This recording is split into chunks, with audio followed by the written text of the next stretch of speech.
Viral বক্তা, তোমার বক্তা তো ফেসবুক মুজাহিদ, তোমার বক্তা তো ফেসবুক মুজাহিদ। ও আহলে হাদিস ওলামাদেরকে বলছে ইহুদি খ্রিস্টানের দালাল।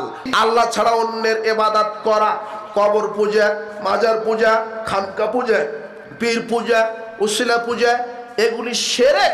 মাজারে সিজদা করলে শিরক হয়। এই মিথ্যুক বক্তাদেরই কবরে জিহ্বা কেটে দেওয়া হবে। জাল জয়ীফ হাদিসের উকালতি করবেন না। মুহাম্মদ সাল্লাল্লাহু আলাইহি ওয়াসাল্লাম বলছেন, আমার নামে কেউ যদি একটা হাদিস তৈরি করে, সেটা যদি আমার না হয়, তার থাকার জায়গায় জাহান্নাম হবে। এক শ্রেণীর মিথ্যুক বক্তা আছে যাদের জিহ্বা কেটে নেওয়া হবে। আশ্চর্য কথা। এই যুবক, তুমি তো ভাইরাল বক্তার পিছনে ছোট, তোমাকে আমি চিনি। জিহ্বা আগুনের কেচি দ্বারা কাটা হচ্ছে। তখন মুহাম্মদ সাল্লাল্লাহু আলাইহি ওয়াসাল্লাম বলছেন, হাওলায়ে খুতবাউ মিন উম্মতিক, এরা হলো আপনার উম্মতের বক্তাগণ, যারা বক্তব্য দিতে গিয়ে মিথ্যা কথা বলে। আরে তাই তো দেখা যায় মিডিয়াতে বাহাস ডিবেটের কথা বসে, বাহাস ডিবেটের নাম নিয়ে এক শ্রেণীর আলেম ওলামা আছে, মানুষের বানোয়াট, ইহুদি খ্রিস্টানের বানোয়াট, জালজয়ী বানোয়াট হাদিসের উপরে ওকালতি করে।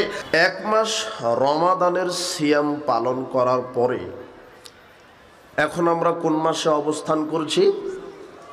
শাওয়াল মাস। রাসূল সাল্লাল্লাহু আলাইহি ওয়াসাল্লাম বলছেন, আবু আইয়ুব আল আনসারী রাদিয়াল্লাহু আনহু বলেন, রাসূল সাল্লাল্লাহু আলাইহি ওয়াসাল্লাম বলেছেন, মান সামা রমাদানা, যে ব্যক্তি রমাদানের সিয়াম পালন করলো, সুম্মা আতবাহু সিত্তাম মিন শাওয়ালিন, যে ব্যক্তি রমাদানের সিয়াম পালন করার পরে শাওয়ালের 6টা সিয়াম রাখবে, কানা কা সিয়ামিদ দাহরে, তাহলে সে যেন পুরো 1 বছর সিয়াম পালন করলো। তাহলে এটা শাওয়াল মাস। তো আমরা শাওয়ালের 6টা নফল সিয়াম রাখবো। আল্লাহ তুমি আমাদেরকে কবুল করো। তো রমাদানে যারা 30টি সিয়াম রেখেছেন, তারা এই 6টি সিয়াম রাখবেন, শাওয়ালের 6টা নফল সিয়াম। তো রমাদানকে যারা মূল্যায়ন করতে পেরেছিলেন, আলহামদুলিল্লাহ। যারা বুঝতে পারেননি যে রমাদান মাসটা কি, সাইয়্যিদুন নবী সাল্লাল্লাহু আলাইহি ওয়াসাল্লাম আলাল মিম্বার, রাসূল সাল্লাল্লাহু আলাইহি ওয়াসাল্লাম মেম্বারের উপরে বসলেন। সুম্মা রাকিয়া আতাবাতান, মেম্বারের প্রথম থাকাতে পা দিয়ে বললেন আমিন। সুম্মা রাকিয়া উখরা, দ্বিতীয় থাকাতে পা দিয়ে বললেন আমিন। সুম্মা রাকিয়া আতাবাতান সালিসাতান, তৃতীয় থাকাতে পা দিয়ে বললেন আমিন। তো সাহাবীগণ জিজ্ঞাসা করলেন, আল্লাহর নবী, এই 3 থাকাতে 3 বার পা দিয়ে আমিন বললেন কেন? তখন রাসূল সাল্লাল্লাহু আলাইহি ওয়াসাল্লাম বললেন, আতানি জিবরিল, আমার কাছে জিবরাইল এসেছে, এসে এই কথা বলল। কি কথা?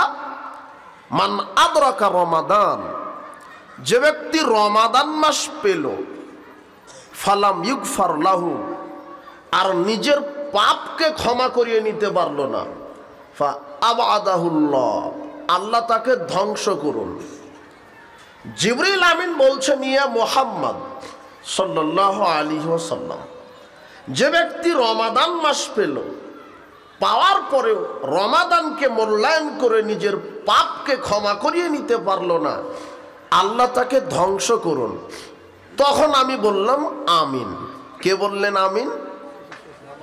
মুহাম্মদ সাল্লাল্লাহু আলাইহি ওয়াসাল্লাম।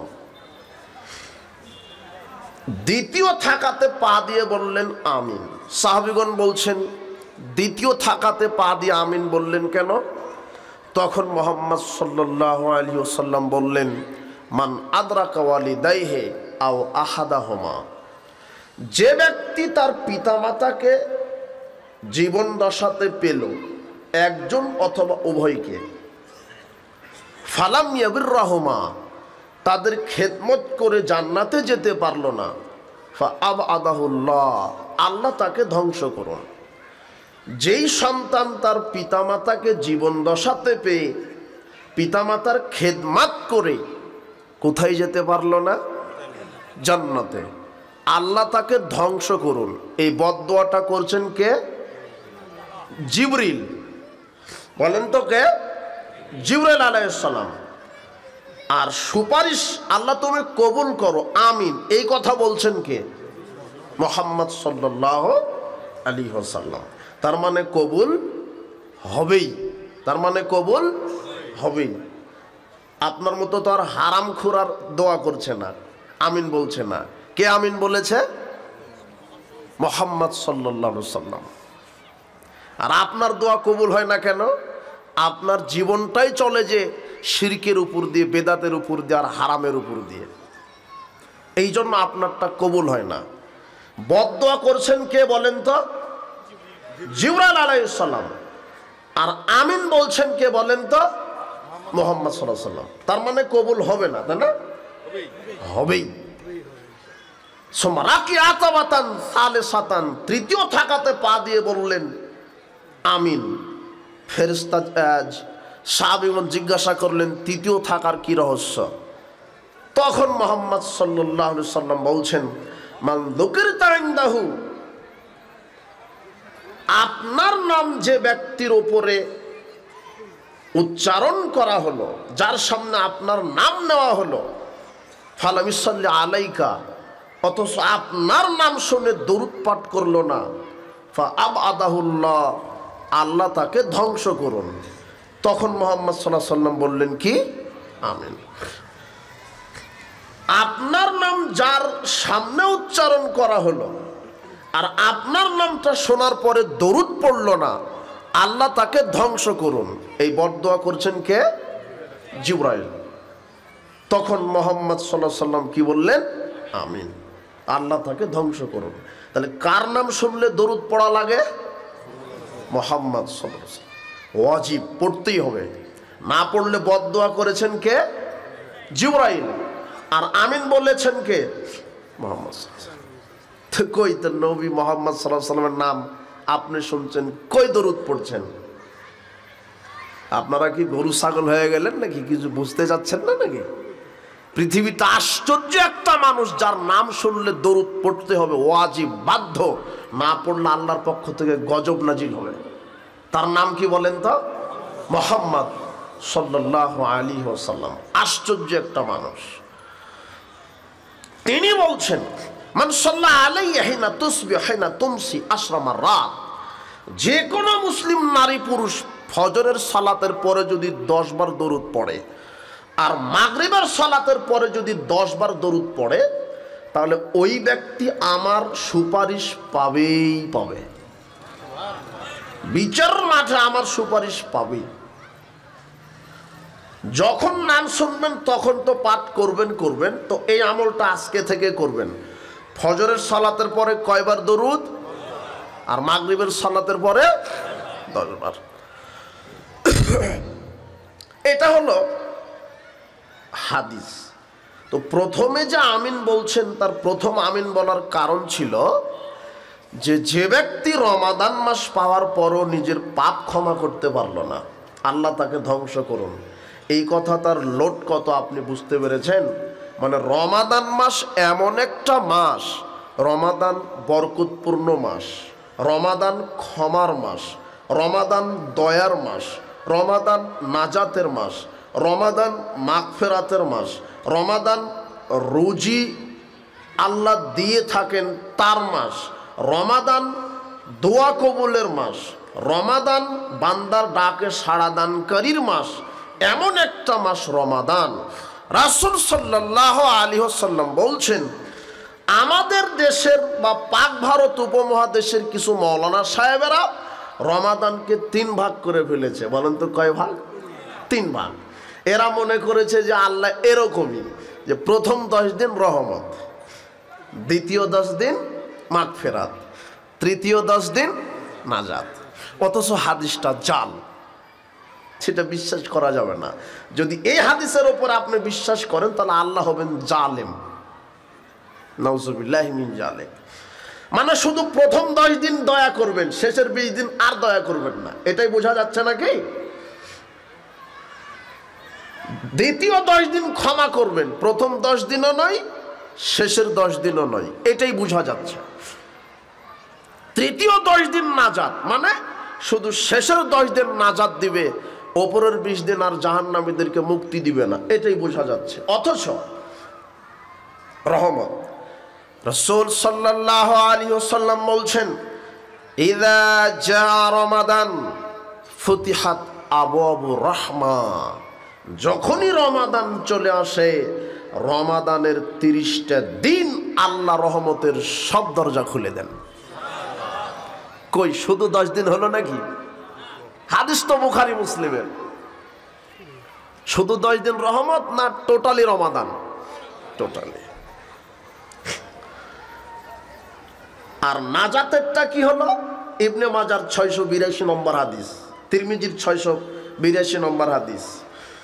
রাসূল সাল্লাল্লাহু আলাইহি ওয়াসাল্লাম বলছেন, ইযা কানা আউয়ালু লাইলাতিন মিন শাহরি রমাদান, রমাদান যখন প্রথম রাত্রি চলে আসে, সুফিদাতিশ শায়াতিন, শয়তানকে বেঁধে ফেলা হয়, মারাদাতুল জিন্নে, অবাধ্য জিনকে বেঁধে ফেলা হয়, ফুতিহাত আবওয়াবুল জান্নাহ, জান্নাতের 8টি দরজা খুলে দেওয়া হয়, ফালাম ইউগলাক মিনহা বাব, আর বন্ধ করা হয় না, গুল্লিকাত আবওয়াবুন নার, জাহান্নামের 7টি দরজা বন্ধ করা হয়, ফালাম ইফতা মিনহা বাব, আর খোলা হয় না। ইউনাদি মুনাদিন, বড় বড় বিশ্বস্ত মর্যাদা সম্পূর্ণ ফেরেশতারা আহ্বান করে থাকেন, ইয়া বাগিয়াল খায়র, হে সৎ সম্পাদনকারী মুসলিম নারী পুরুষ, বেশি বেশি রমাদানে ভালো ভালো আমল করো, ইয়া বাগিয়াশ শাররে, হে খারাপ আমল সম্পাদনকারী নারী পুরুষ, হে পাপী সমাজ, আকসির, তোমরা থেমে যাও, ওয়ালিল্লাহি উতাকাউ মিনান নার, শোনো পৃথিবীবাসী, রমাদান এমন একটা মাস, রমাদান এমন একটা মাস, যালিকা কুল্লা লাইলাতিন, রমাদানের 30টা দিন আল্লাহ বহু জাহান্নামী মানুষকে মুক্তি করে জান্নাতে প্রবেশ করান। এই যুবক বলো যে তোমার হুজুর বলছে শুধু 10 দিন, তাহলে এই হাদিসের কি হবে? বুঝেননি কথা? যদিও রমাদান চলে গেছে 12-14 দিন মনে হলো, আপনি চিন্তা করছেন আবার রমাদানের আলোচনা কেন, কিন্তু রমাদান আপনি কিভাবে মূল্যায়ন করেছেন একটু দেখেন। রমাদান মাস পাওয়ার পরও পাপ ক্ষমা করে নিতে পারলেন না, এর চাইতে হতভাগ্য আর কেউ নাই। কেন জানেন? রমাদান মাসটাই এসেছে শুধু আপনাকে ক্ষমা করবেন বলে, আপনাকে বারাকা দিবেন বলে, আপনার তওবা কবুল হবে বলে, আপনার দোয়া কবুল করবেন বলে। কেন বলেন তো? দেখেন, হাদিস তো সারা জীবন এবারাতই শুনলেন, এভাবে কি বুঝেছেন? আবু হুরায়রা রাদিয়াল্লাহু আনহু বলেন, রাসূল সাল্লাল্লাহু আলাইহি ওয়াসাল্লাম বলেছেন, ইযা দাখালা রমাদান, যখন রমাদান প্রবেশ করে, ফুতিহাত আবওয়াবুস সামায়ে, 7 আকাশের যত দরজা আছে সব দরজা আল্লাহ খুলে দেন।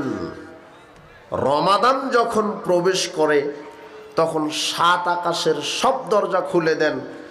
এখন এই হাদিসটা এই পর্যন্তই কি শেষ? এখন আপনাকে জানতে হবে যে আল্লাহ আকাশের দরজা কেন খুলেন, আল্লাহ আকাশের দরজা খুলেন কেন, কি কারণ হতে পারে? রহমতের দরজা খুলেন কেন, কি কারণ? জান্নাতের দরজা খুলেন, কি কারণ? এর তো কোনো কারণ আছে, কি কারণ নেই? খোলা পর্যন্তই কি শেষ? জি না। জান্নাতের দরজা খুলেন, রহমতের দরজা খুলেন, আকাশের দরজা খুলেন, তার মানে হলো রমাদানকে কেউ যদি মূল্যায়ন করে ইবাদতের মাধ্যমে, আল্লাহ তাকে জান্নাতে প্রবেশ করাবেই করাবে। রমাদানকে কেউ যদি মূল্যায়ন করে আল্লাহর সামনে, আল্লাহকে, রমাদানকে, তাহলে আল্লাহ তাকে দয়া তার উপরে নাজিল করবেই করবে। এবারে শোনেন, আকাশের দরজা কেন খোলা হয়?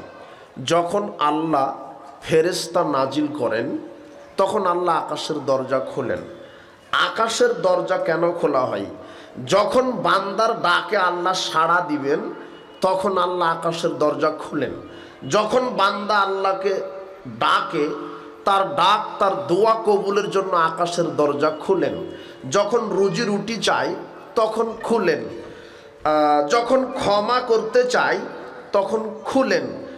আকাশের দরজা খুলেন কেন? বরকত নাজিল করার জন্য, ক্ষমা করার জন্য, রুজি রুটি দেওয়ার জন্য। কিন্তু রমাদান মাসে আকাশের দরজা খুলেন, আকাশের দরজা খুলে দেন আল্লাহ কিছু বিশেষ বিশেষ আমলের দ্বারা, বিশেষ বিশেষ সময়ে। হেন তেন কাজকর্মে আল্লাহ আকাশের দরজা খুলেন না। দেখেন রাসূল সাল্লাল্লাহু আলাইহি ওয়াসাল্লাম বলছেন, জোহরের ফরজ 4 রাকাত সালাতের পূর্বে সুন্নাত 4 রাকাত সালাত আদায় করো। যে জোহরের 4 রাকাত সুন্নাত সালাত শুরু করে, যখন জোহরের 4 রাকাত সুন্নাত সালাত শুরু করেছে তখন আল্লাহ তার জন্য শুধু আকাশের সব দরজা খুলে দিয়েছেন। আকাশের দরজা খুলেন আল্লাহ কিছু ইবাদতের দ্বারা, কিছু সময়ে। তার একটা জোহরের 4 রাকাত সুন্নাত সালাত আদায়ের সময়। আর রাসূল সাল্লাল্লাহু আলাইহি ওয়াসাল্লাম বলছেন, যে ব্যক্তি জোহরের 4 রাকাত সুন্নাত সালাত আদায় করবে তার উপরে আল্লাহ জাহান্নামের আগুনকে হারাম করে দিবেন। আকাশের দরজা খোলা হলো, একটা সময় পাওয়া গেল। বলেন তো কখন? জোহরের 4 রাকাত সুন্নাত সালাতের সময়। এক, দেখি কয়টা বের হয়। অনেক আছে, এখন আমার মাথায় কয়টা আছে মনে আছে, আপনাকে বোঝানোর জন্য বলছি। জোহরের 4 রাকাত সুন্নাতের সময় আকাশের দরজা খোলা হয়। 2, যখন কোনো ব্যক্তি মশা যেই সাউন্ড করে ভ ভ, এরকম সাউন্ড আমি দেখতে যাচ্ছি না। এক খেয়ালে থাকতে হবে।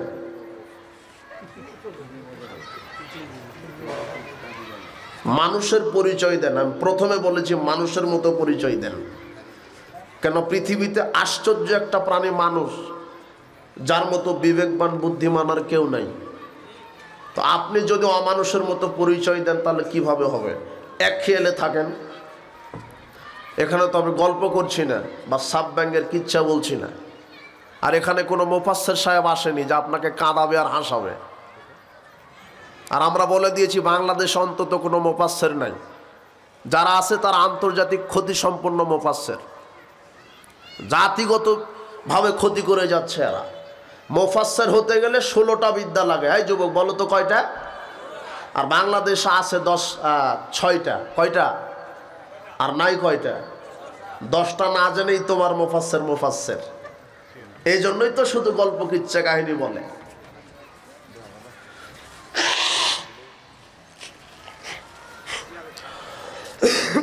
এক খেয়ালে যখন জোহরের 4 রাকাত সুন্নাত সালাত আদায় করা হয় তখন আল্লাহ আকাশের সব দরজা কি করে দেন? খুলে দেন।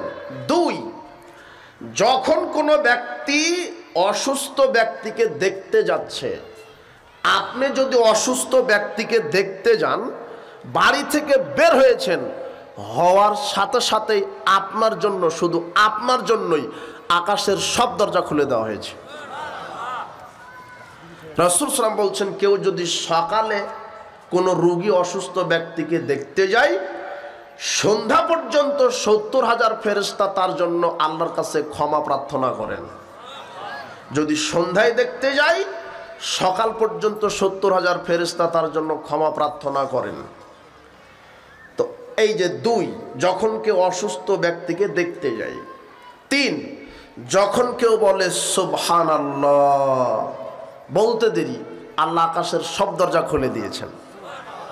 4, সুবহানাল্লাহি ওয়া আলহামদুলিল্লাহি ওয়া লা ইলাহা ইল্লাল্লাহু আল্লাহু আকবার, এই 4টা কালেমা বলতে দেরি আকাশের সব দরজা খোলা হয়েছে। কেউ যদি বলে লা ইলাহা ইল্লাল্লাহ, বলতে দেরি, যে বলবে শুধু তার জন্য আকাশের সব দরজা খোলা হয়েছে। এইবারে কেউ যদি মনে করে না রাতে ঘুম ধরছে না, একটু কোরআন তেলাওয়াত করি অথবা একটু হাদিস চর্চা করি, যখনই কোরআন অথবা হাদিসের পাতা খুলে চর্চা করতে লাগবে তখন তার জন্য আল্লাহ খাসভাবে আকাশের সব দরজা খুলে দিয়েছেন। যখন একজন ছাত্র হোক, আলেম হোক, যেই হোক, কোরআন হাদিস পড়তে লাগে তখন তার জন্য কি করে দেন আল্লাহ? আকাশের সব দরজা খুলে দেন। আকাশের কি করা হয়? সব দরজা খোলা হয়। রাসূল সাল্লাল্লাহু আলাইহি ওয়াসাল্লাম বলছেন, ইযা ক্বালাল ইমাম সামি আল্লাহু লিমান হামিদা, যখন ইমাম বলে সামি আল্লাহু লিমান হামিদা, ফাকুলু আল্লাহুম্মা রাব্বানা লাকাল হামদ, তখন তোমরা বলো আল্লাহুম্মা রাব্বানা লাকাল হামদ। ফাইন্নাহু মান ওয়াফাকা কাওলুহু কাওলাল মালাইকা গুফিরা লাহু মা তাকাদ্দামা মিন যামবিহি, কেননা যখন তোমরা আল্লাহুম্মা রাব্বানা লাকাল হামদ বলো তখন আল্লাহ আকাশের সব দরজা খুলে দিয়ে ফেরেশতা নাজিল করেন। ফেরেশতা তোমাদের সাথেও আল্লাহুম্মা রাব্বানা লাকাল হামদ বলে। ইমাম যখন সামি আল্লাহু লিমান হামিদা বলে এরপরে তোমরা বলো আল্লাহুম্মা রাব্বানা লাকাল হামদ। কেন? ইমাম সামি আল্লাহু লিমান হামিদা বলার সাথে সাথে আকাশের হাজারো কোটি ফেরেশতা আল্লাহুম্মা রাব্বানা লাকাল হামদ বলে, তোমরাও বলো এটা। যদি ফেরেশতাদের সাথে তোমাদের আল্লাহুম্মা রাব্বানা লাকাল হামদ একসাথে মিলে যায়, গুফিরা লাহু মা তাকাদ্দামা মিন যামবিহি, তাহলে আল্লাহ তোমাদের বিগত সব পাপ ক্ষমা করে দিবেন। ওই সময় আকাশের দরজা খুলে দেওয়া হয়। আবু হুরায়রা রাদিয়াল্লাহু আনহু বলেন, রাসূল সাল্লাল্লাহু আলাইহি ওয়াসাল্লাম বলেছেন, ইযা নুদিয়া বিস-সালাত ফুতিহাত আবওয়াবুস সামায়ে, যখন মুয়াজ্জিন সালাতের আজান দেয় তখন আল্লাহ আকাশের সব দরজা খুলে দেন। আব্দুল্লাহ ইবনে মুগাফফাল রাদিয়াল্লাহু আনহু বলছেন, রাসূল সাল্লাল্লাহু আলাইহি ওয়াসাল্লাম বলেছেন, উতলুবু ইজাবাতাদ দুআয়ে, পৃথিবীর মানুষ তোমরা দোয়া কবুলের সময় তালাশ করতে থাকো। দোয়া কবুলের কিছু কিছু সময় আছে, মুহূর্ত আছে, যেই দোয়া কবুলের সময় মুহূর্তে আল্লাহ দোয়া কবুল করে থাকেন। শোনো পৃথিবীর মানুষ, ইনদা ইনতিকাইল জুয়ুশ, মুহাম্মদ সাল্লাল্লাহু আলাইহি ওয়াসাল্লাম বলছেন, যখন যুদ্ধ সংগঠিত হয়, মুসলিমরা কাফেরেরা যখন মুসলিমদের সাথে, মুসলিম কাফের যখন যুদ্ধ সংগঠিত হয় তখন আল্লাহ আকাশের সব দরজা খুলে দেন। ওই সময়তে তোমরা দোয়া করো, দোয়া কবুল করা হবে। 2 ইনদা নুজুলিল মাতার, যখন আকাশ থেকে বৃষ্টি বর্ষণ করা হয় তখন আকাশের দরজা খোলা হয়। বৃষ্টি বর্ষণ করার সময়, বৃষ্টি হওয়ার সময় তোমরা আল্লাহর নিকটে দোয়া করতে থাকো, দোয়া কবুল করা হবে। 3 ইকামাতিস সালাহ, যখন সালাতের ইকামত দেয় মুয়াজ্জিন তখন আকাশের দরজা খুলে দেওয়া হয়। এখানে 4টি কথা পাওয়া গেল। 1, যখন মুয়াজ্জিন জোহর, আসর, মাগরিব অথবা এশার ফরজ সালাতের জন্য মাইকে আজান দিচ্ছে, যখনই বলে আল্লাহু আকবার, আল্লাহু আকবার, এভাবে আজান দেওয়া শুরু করেছে তখন আকাশের সব দরজা খোলা হয়ে গেছে। এখন আপনি আজানের জবাব দিবেন, এরপরে দরুদ পড়বেন, তারপরে আজানের দোয়া পড়ে এবার আল্লাহর কাছে কিছু চাইতে থাকেন, দরজা খোলা আছে। 2, এরপরে ফরজ সালাতের জন্য কাতারে দাঁড়িয়েছেন, দাঁড়ানোর সময়তে মুয়াজ্জিন একামত যখন দিচ্ছে, একামত দেওয়ার শুরুতেই আবারও আল্লাহ আকাশের দরজা সব খুলে দিয়েছেন। এখন একামতের জবাব দেন আর মনে মনে কিছু চাইতে থাকেন। 3, যখন যুদ্ধ সংগঠিত হচ্ছে, বুঝতে পারছেন, দেখতে পারছেন, জানতে পারছেন যে মুসলিমরা আর ইহুদিরা যুদ্ধ সংগঠিত হয়েছে, এই সময় আকাশের দরজা খোলা হয়েছে, আপনি আল্লাহর নিকটে দোয়া করেন। 4, যখন আকাশ থেকে বৃষ্টি বর্ষণ হয় তখন দোয়া কবুল হয়, কেন আকাশের দরজা খোলা আছে। আপনাকে কয়েকটা আমলের সিরিয়াল দিলাম, কয়েকটা সময় দিলাম, যেই সময়ে যেই আমলে আকাশের দরজা খোলা হয় আবার একটু গণনা করার চেষ্টা করেন। এখন কোনো ব্যক্তি বলে লা ইলাহা ইল্লাল্লাহ, তার জন্য আকাশের দরজা খোলা হয়। 2, কেউ যখন বলে সুবহানাল্লাহ, তার জন্য আকাশের দরজা খোলা হয়। কেউ যদি বলে সুবহানাল্লাহে আলহামদুলিল্লাহে ওয়া লা ইলাহা ইল্লাল্লাহু আল্লাহু আকবার, তার জন্য আকাশের দরজা খোলা হয়। 4, যখন কেউ রোগীকে দেখতে যায়, তার জন্য আকাশের দরজা খোলা হয়। 5, যখন কেউ কোরআন হাদিস চর্চা করে, অধ্যয়ন করে, তেলাওয়াত করে, তখন তার জন্য আকাশের দরজা খোলা হয়। 6, যখন রাত্রের শেষ তৃতীয়াংশে উঠে আল্লাহকে কিছু বলে, আল্লাহর কাছে কিছু চাই, তখন শেষ তৃতীয়াংশে আকাশের দরজা খুলে দেন।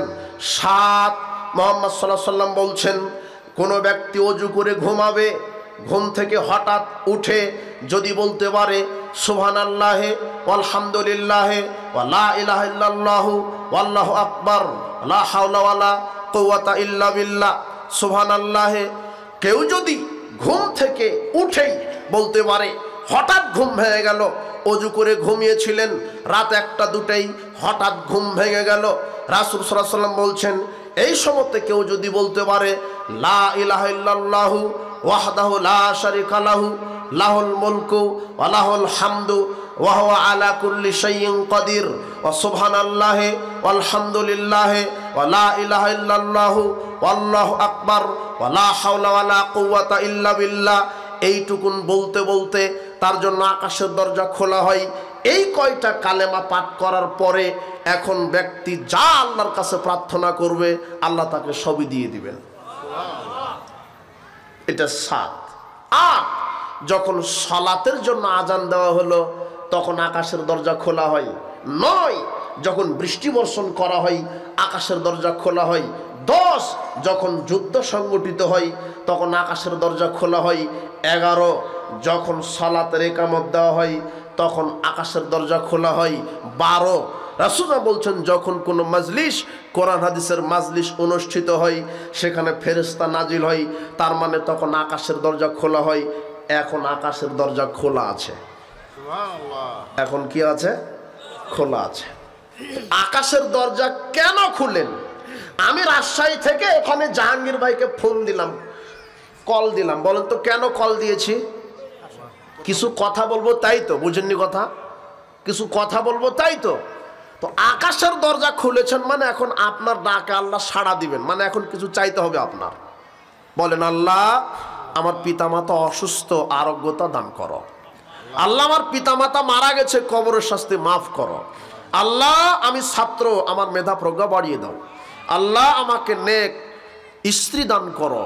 আল্লাহ আমাকে সৎ স্বামী দান করো। আল্লাহ আমি ব্যবসায়িক, ব্যবসাতে বারাকা দান করো। আল্লাহ আমি চাকরিজীবী, চাকরিতে বারাকা দান করো। আল্লাহ আমি কৃষক, আমার কৃষিতে বারাকা দান করো। প্রতিপালক আমি বেকার, আমাকে হালাল রুজির ব্যবস্থা করে দাও।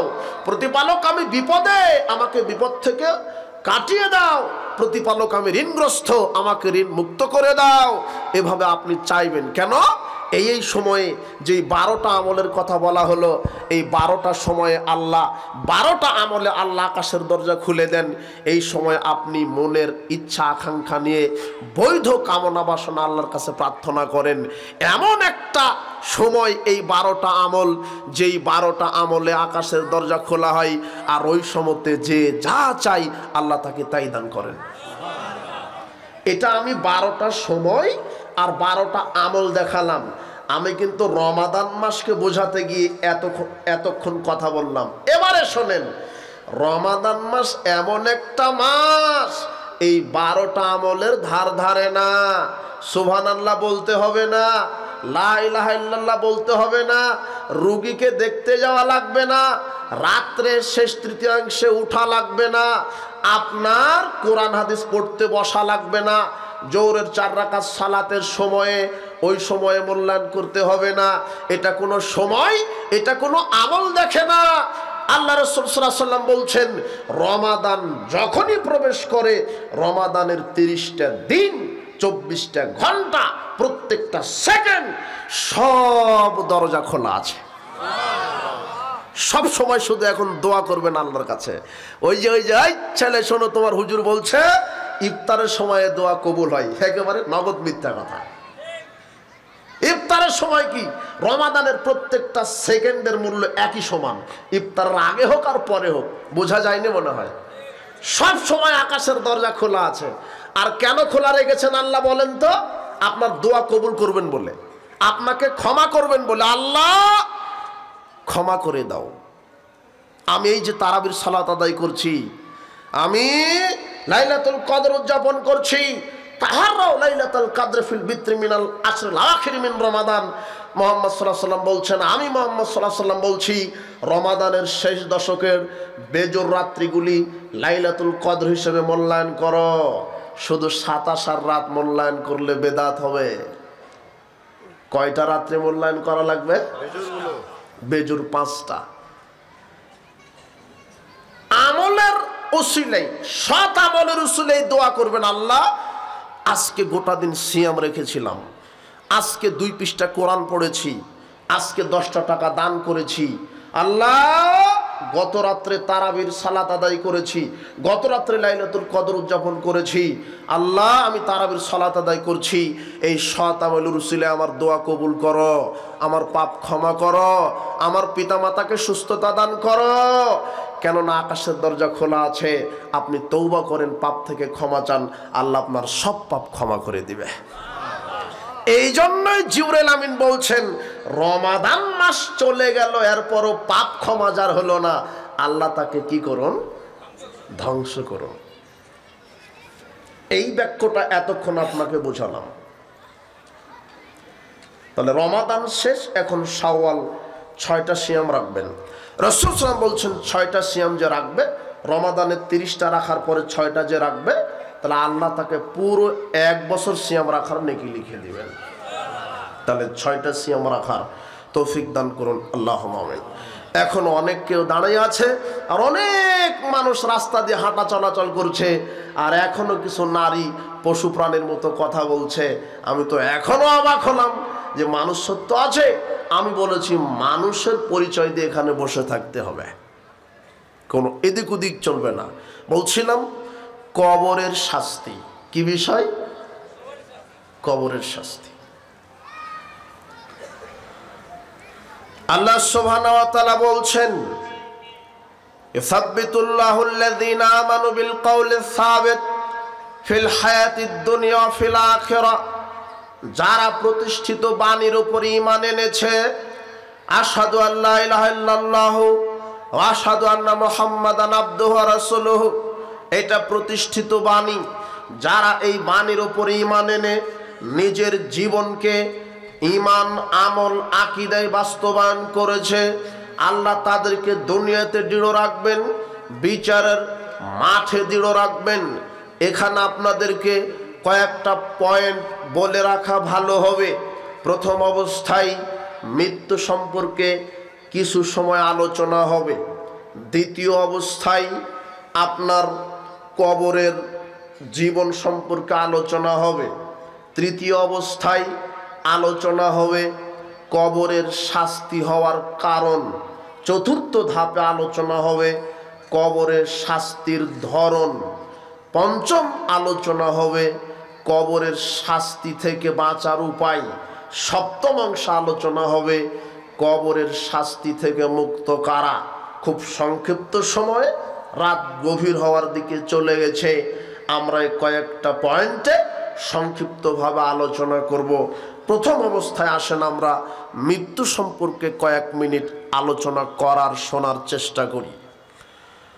আল্লাহ সুবহানাহু ওয়া তাআলা বলছেন, কুল ইন্নাল মাউতাল্লাযী তাফিররুনা মিনহু ফাইন্নাহু মুলাকীকুম।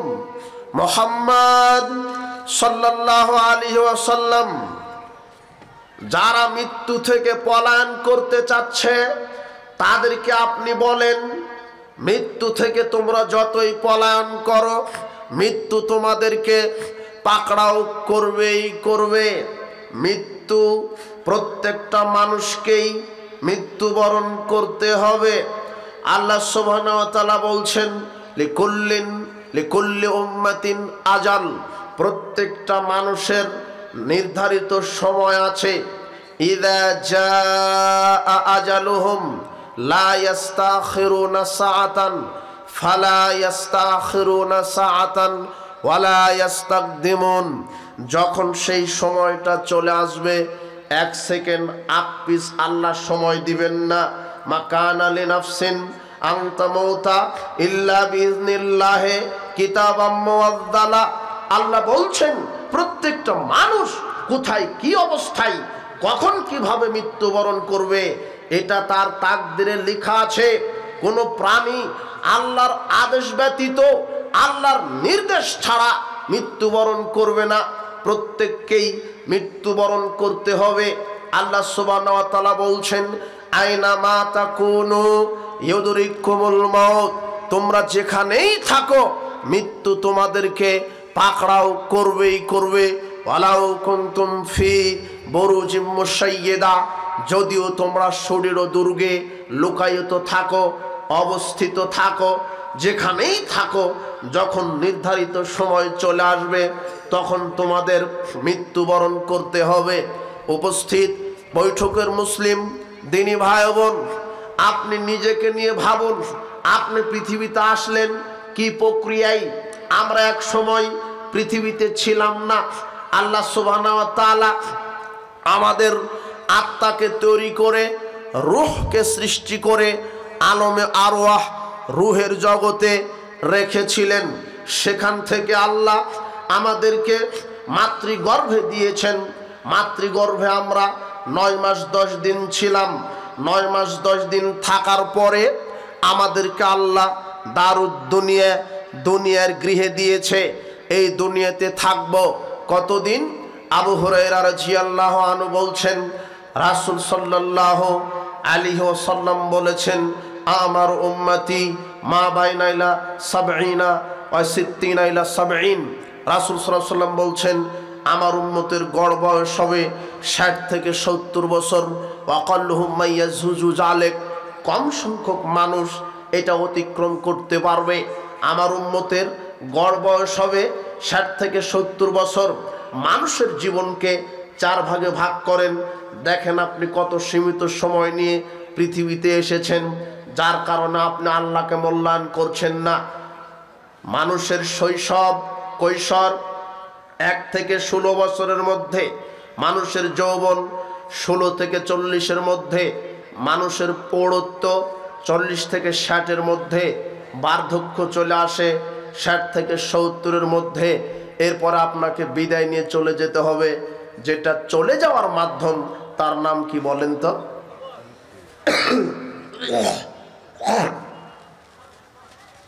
তার নাম কি? মৃত্যু। এই 4টি ধাপে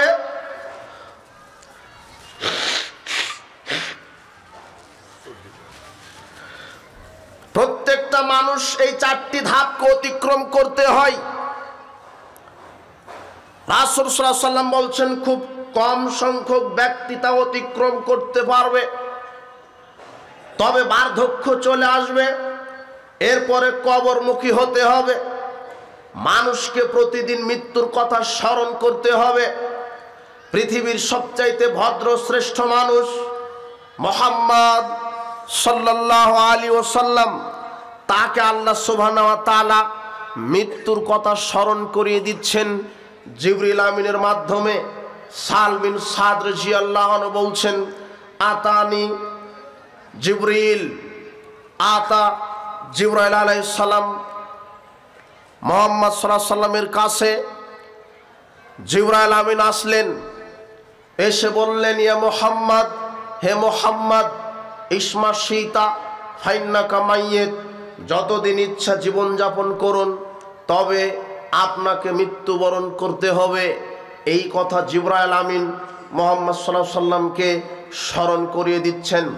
এক একটা কথার, এক একটা বাক্যের লোট কত আপনি একটু মূল্যায়ন করেন।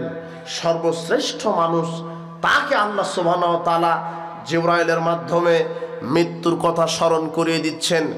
1 নম্বর বাক্যে বলছেন, ইয়া মুহাম্মদ ইসমা শীতা ফাইন্নাকা মাইয়িত।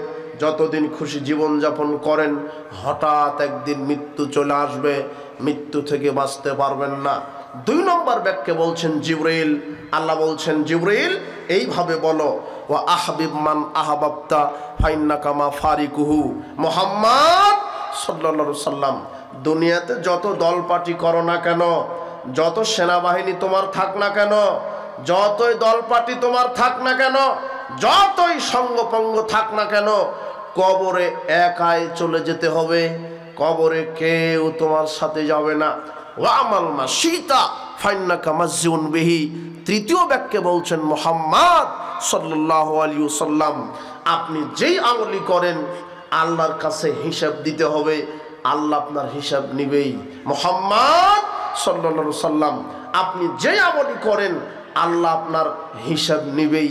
খারাপ আমল করলেও নিবে, ভালো আমল করলেও নিবে।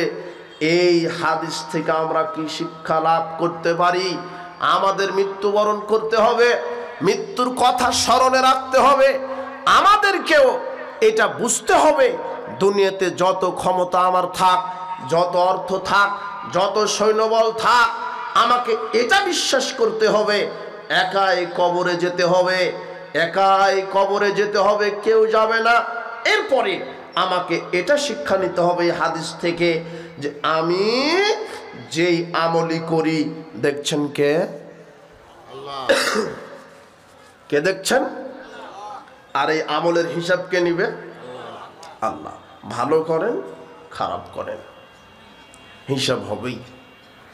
দুনিয়ার জীবনকে প্রাধান্য দিবেন না। আমরা ছোটবেলাতে নদীতে গোসল দিতে, নদী বুঝেন তো, তাই না?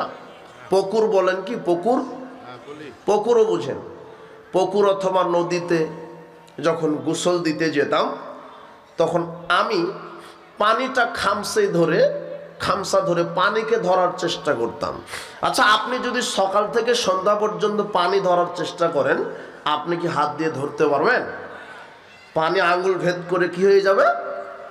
চলে যাবে। পানিটা খেয়ানত করে চলে যাবে। যতই ধরেন, সকাল থেকে সন্ধ্যা পর্যন্ত ধরার চেষ্টা করছেন, পানি যেভাবে আঙুল ভেদ করে খেয়ানত করে চলে যাচ্ছে। এই যে দুনিয়া, আপনি বলছেন আমার ক্ষমতা লাগবে, আমার পদবি লাগবে, আমার অর্থ লাগবে, আমার গাড়ি বাড়ি লাগবে, আমার দুনিয়া লাগবে, আমার পদবি লাগবে, আমার মর্যাদা লাগবে। এর পিছনে ছুটতে ছুটতেই সময় শেষ। পানি যেভাবে আঙুল ভেদ করে খেয়ালত করে চলে যাবে, দেখবেন দুনিয়াকে ধরতে ধরতে ধরতে এক সময় দেখবেন ধরতে পারবে না। আপনার থেকে দুনিয়ায় খেয়ানত করে চলে যাবে, দুনিয়ায় ভাবে থাকবে, আপনি একদিন ফুটুস করে মরে যাবেন, চলে যাবেন। দুনিয়া ধরার প্রতিযোগিতা করছেন, পানি খেয়ানত করে চলে যাচ্ছে, দুনিয়া আপনার থেকে বিদায় নিবে। আপনি মনে করেন না আমি পদবিতে আছি, আমি মর্যাদায় আছি, আমি অমুক। আপনি এইভাবে দাম্ভিকতা দেখায়েন না।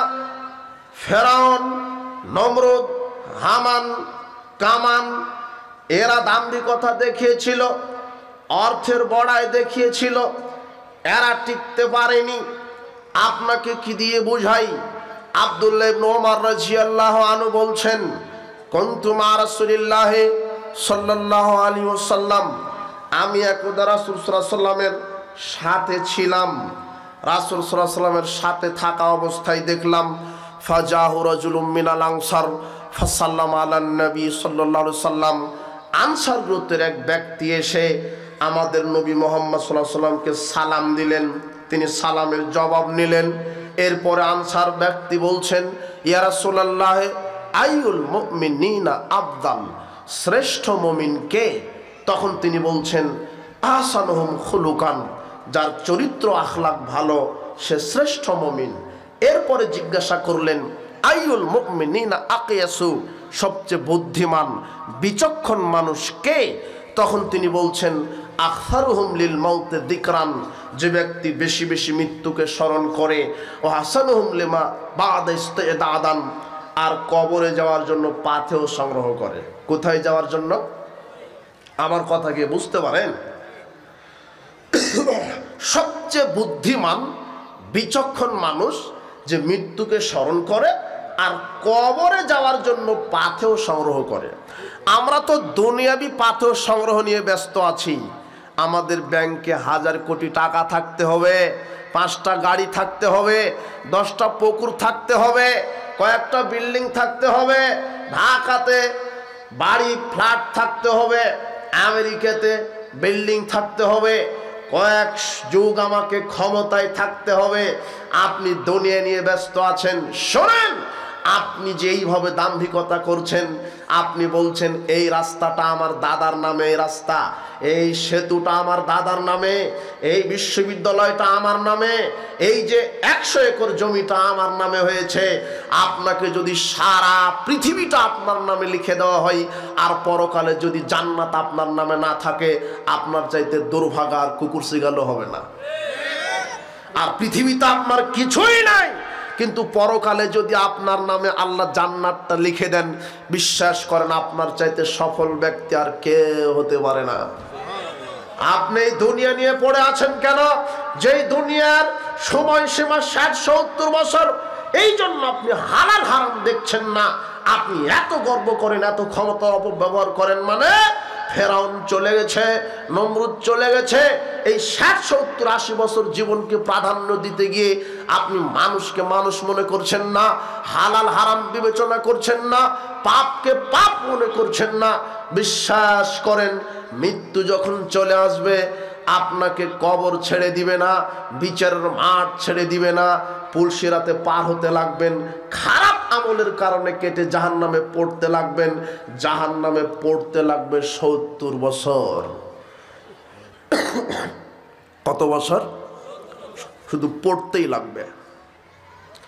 দুনিয়াকে এইভাবে প্রাধান্য দিয়ে পরকালকে ভুলে থাকেন না। সবচাইতে বিচক্ষণ বুদ্ধিমান মানুষ যে পরকালের জন্য পাথেয় সংগ্রহ করে, সৎ আমল করে।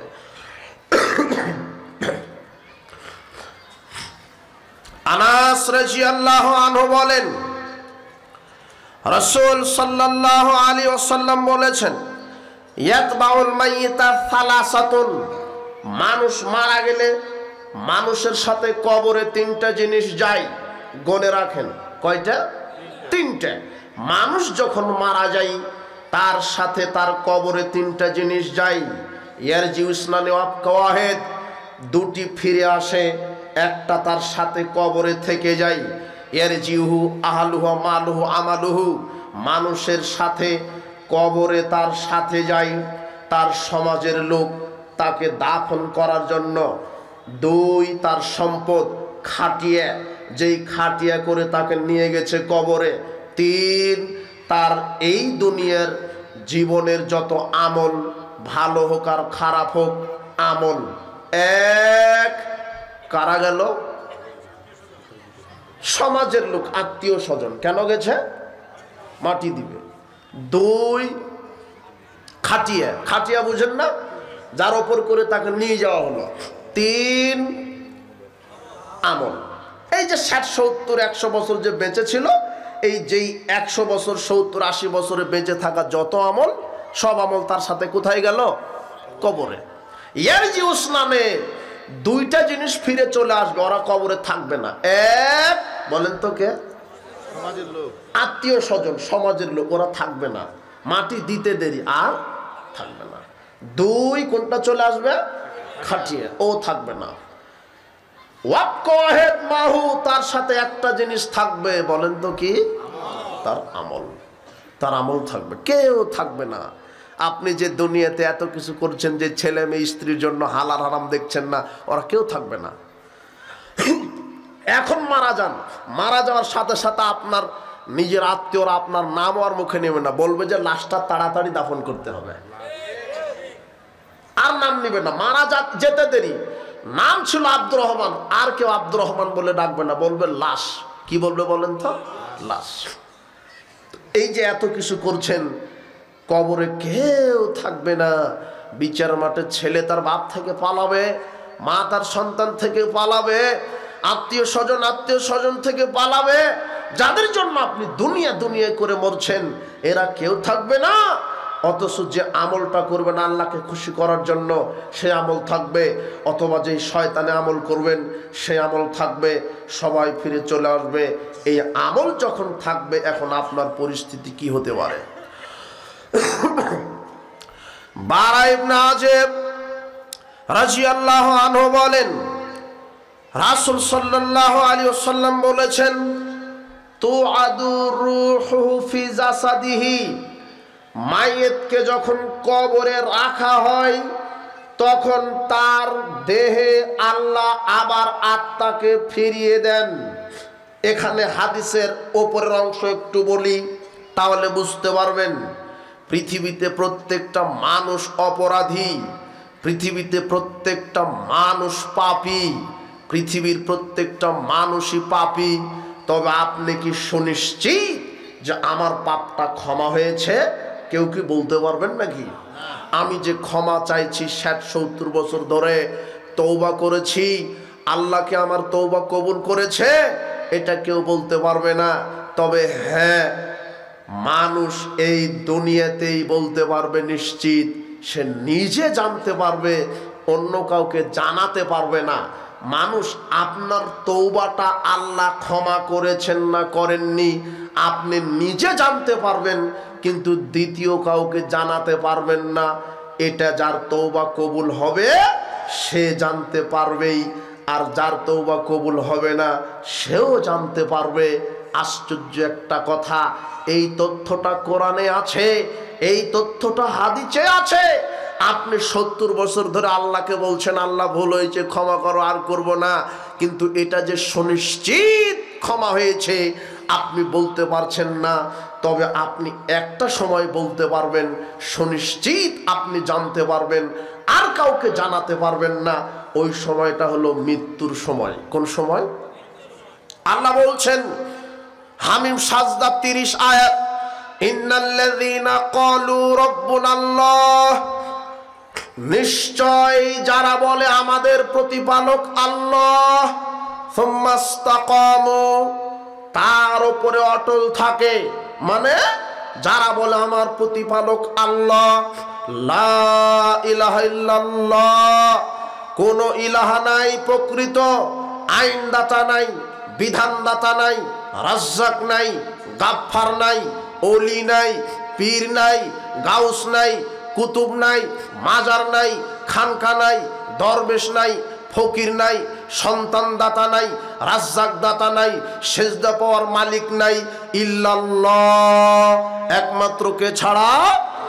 এই কথার উপরে যারা টিকে থাকবে, যারা কোনোদিন আল্লাহর সাথে শরীক করেনি, যারা মাজারে খানকায় মানত করেনি, যারা পীরের উসিলে জান্নাত তালাশ করেনি, যারা তাবিজ ঝুলায়নি, যারা মানুষের কোনো দিবসকে মূল্যায়ন করেনি, যারা মানুষের কোনো দিবসকে পূজা করেনি, যারা কোনো পীর মাজারে সেজদা করেনি, যারা আল্লাহ ছাড়া কারো বিধান মানেনি, এদেরকে আল্লাহ মৃত্যুর সময় কি করবেন?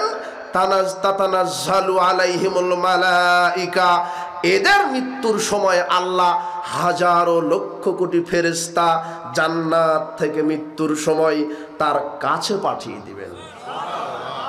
ওয়াবশিরু বিল জান্নাহ, এই জান্নাতের সুসংবাদ দিবে। আল্লাতী কুনতুম তুআদুন, ফেরেশতারা বলবে আমরা জান্নাতের সুসংবাদ দিতে এসেছি, যেই জান্নাত তোমাদের জন্য আল্লাহ প্রস্তুত করে রেখেছেন। প্রত্যেকটা মুমিন ব্যক্তির মৃত্যুর সময়ে ফেরেশতা এসে তাকে জান্নাতের সুসংবাদ দিবে। যখন জান্নাতের সুসংবাদ পাবে তখন সে নিশ্চিত ভেবে নিবে তার সব তওবা আল্লাহ কবুল করেছেন। ওটা প্রত্যেকটা মানুষের হবে। তো আপনি কি আমল করে, শিরক বিদআত ত্যাগ করে, সব আমল করে মৃত্যুবরণ করার জন্য কি রেডি আছেন? প্রতিপালক তুমি কবুল করো।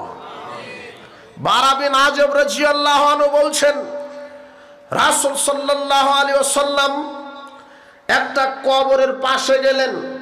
খরাজনা মান নবী সাল্লাল্লাহু আলাইহি ওয়াসাল্লাম আলা জানাজাতিন রাজুলিন মিনাল আনসার, আমরা রাসূল সাল্লাল্লাহু আলাইহি ওয়াসাল্লামের সাথে আনসার গোত্রের এক ব্যক্তির জানাজায় গেলাম।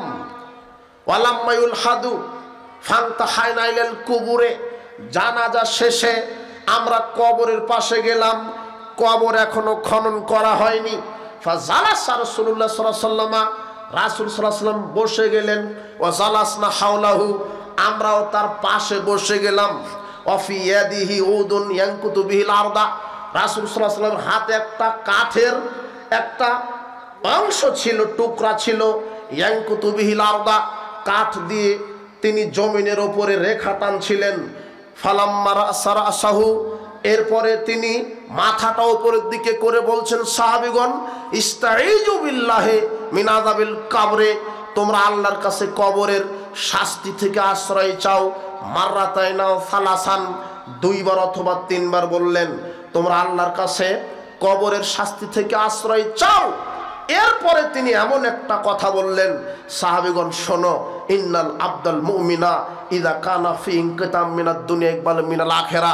শোনো সাহাবীগণ, যখন একজন মুমিন দুনিয়ার জীবনকে বিদায় দিয়ে পরকালের দিকে অগ্রসর হয়, অর্থাৎ মৃত্যুর সময় যখন চলে আসে মুমিনের, নাজালা ইলাইহি মিনাস সামায়ে মালায়েকা, তখন তার কাছে আল্লাহ আকাশ থেকে ফেরেশতা পাঠিয়ে দেন। বিজুল উজুহ, এমন কিছু ফেরেশতা যাদের চেহারা উজ্জ্বল, কান্না উজুহামুশ শামস, তারা এত উজ্জ্বল যে তারা যেন প্রজ্বলিত সূর্য। মাহুম আকফানিন কাফানিন মিন আকফানিল জান্নাহ হানুতুম মিন হানুতিল জান্নাহ, তাদের হাতে থাকে জান্নাতের কাফন, তাদের হাতে থাকে জান্নাতের খুশবু। হাত্তা ইয়াজলিসু মিনু মাদ্দাল বাসার, ওই মুমূর্ষ ব্যক্তির তত দূর পর্যন্ত তারা ওই জায়গায় বসে থাকে, যত দূর এই ব্যক্তির চোখের দৃষ্টি চলে যায় অত দূর বসে আছে হাজারো লক্ষ কোটি ফেরেশতা জান্নাতের কাফন নিয়ে, জান্নাতের সুগন্ধি নিয়ে, শুধু মুমিন ব্যক্তির আত্মাটা রিসিভ করবে। এই জন্য এখনো বুঝেননি মনে হয়, জান্নাত থেকে কয়েক হাজার লক্ষ কোটি ফেরেশতা আল্লাহ পাঠিয়ে দিয়েছেন। জান্নাতের কাফন, জান্নাতের খুশবু, তারা দুনিয়াতে এসেছেন মুমিনের রূহটা রিসিভ করবে। ইয়াজিউ মালাকুল মাউত, চট করে মালাকুল মাউত চলে আসে। হাত্তা ইয়াজলিস ইনদা রাসিহি, এই মুমিন ব্যক্তির মাথার পাশে বসে, মাথার পাশে বসে বলে, ইয়া আইয়াতুহান নাফসুত তাইয়্যিবা উখরুজি ইলা মাগফিরাতিন মিনাল্লাহি ওয়া রিদওয়ানিন। মালাকুল মাউত মাথায় হাত বুলায় আর বলে, বের হয়ে আসো প্রশান্ত আত্মা, বের হয়ে আসো প্রশান্ত আত্মা, আল্লাহর ক্ষমার দিকে, আল্লাহর সন্তুষ্টির দিকে। তাসিলু কামা তাসিলুল কাতরাতু মিন ফিস সিকায়ে, যখন ফেরেশতা মালাকুল মাউত বলে বের হয়ে আসো, তখন গ্লাস থেকে পানি ঢাললে যেমন, গ্লাসটা কাট করলে যেমন পানি এমনিতেই পড়ে যায়, মুমিন ব্যক্তিটার রূহটা এমনিতেই মালাকুল মাউতের হাতে চলে আসে। ও বুঝতেই পারে না, হাত এই রুহটা মালাকুল মাউতের হাতে আসতে দেরি, মালাকুল মাউত এক সেকেন্ড রাখে না। কাদেরকে দিয়ে দেন বলেন তো? ওই যে রিসিভ করার জন্য জান্নাত থেকে কাফন নিয়ে এসেছে, সুগন্ধি নিয়ে এসেছে, হাজার লক্ষ কোটি ফেরেশতা জান্নাতের কাফনে রুহটা জড়িয়ে প্রথম আসমানে চলে যায়, গিয়ে বলে তাড়াতাড়ি দরজা খুলো, তাড়াতাড়ি দরজা খুলো, অমুকের সন্তান অমুক, সব মুমিন ব্যক্তির আত্মাটা নিয়ে এসেছি। তখন তারা তাড়াতাড়ি দরজা খুলে দেয়। এখানে তো আছে লক্ষ কোটি ফেরেশতা, প্রথম আসমানের আরো লক্ষ কোটি ফেরেশতা, এরাও এদের সাথে দ্বিতীয় আসমানে চলে যায়। দ্বিতীয়টা তৃতীয় ফেরেশতা, সব সপ্তম আকাশের সব ফেরেশতা, ষষ্ঠ আকাশের যত ফেরেশতা ছিল সব ফেরেশতা চলে যায় সপ্তম আকাশে, গিয়ে বলেন আল্লাহ অমুকের পুত্র অমুকের আত্মা নিয়ে এসেছি। তখন আল্লাহ বলে, ফেরেশতা শোনো, ওর নামটা ইল্লিনে, সপ্তম আকাশের উপরে একটা জায়গা আছে ইল্লিন, সেখানে লিখে রাখো, তার আত্মাটা তার দেহে ফেরত দাও। তাকে জিজ্ঞাসা করা হবে, তাকে ওখান থেকে কিয়ামতের দিন উঠানো হবে। তখন ফেরেশতারা এই আত্মাটা তার শরীরে প্রবেশ করিয়ে দেয়।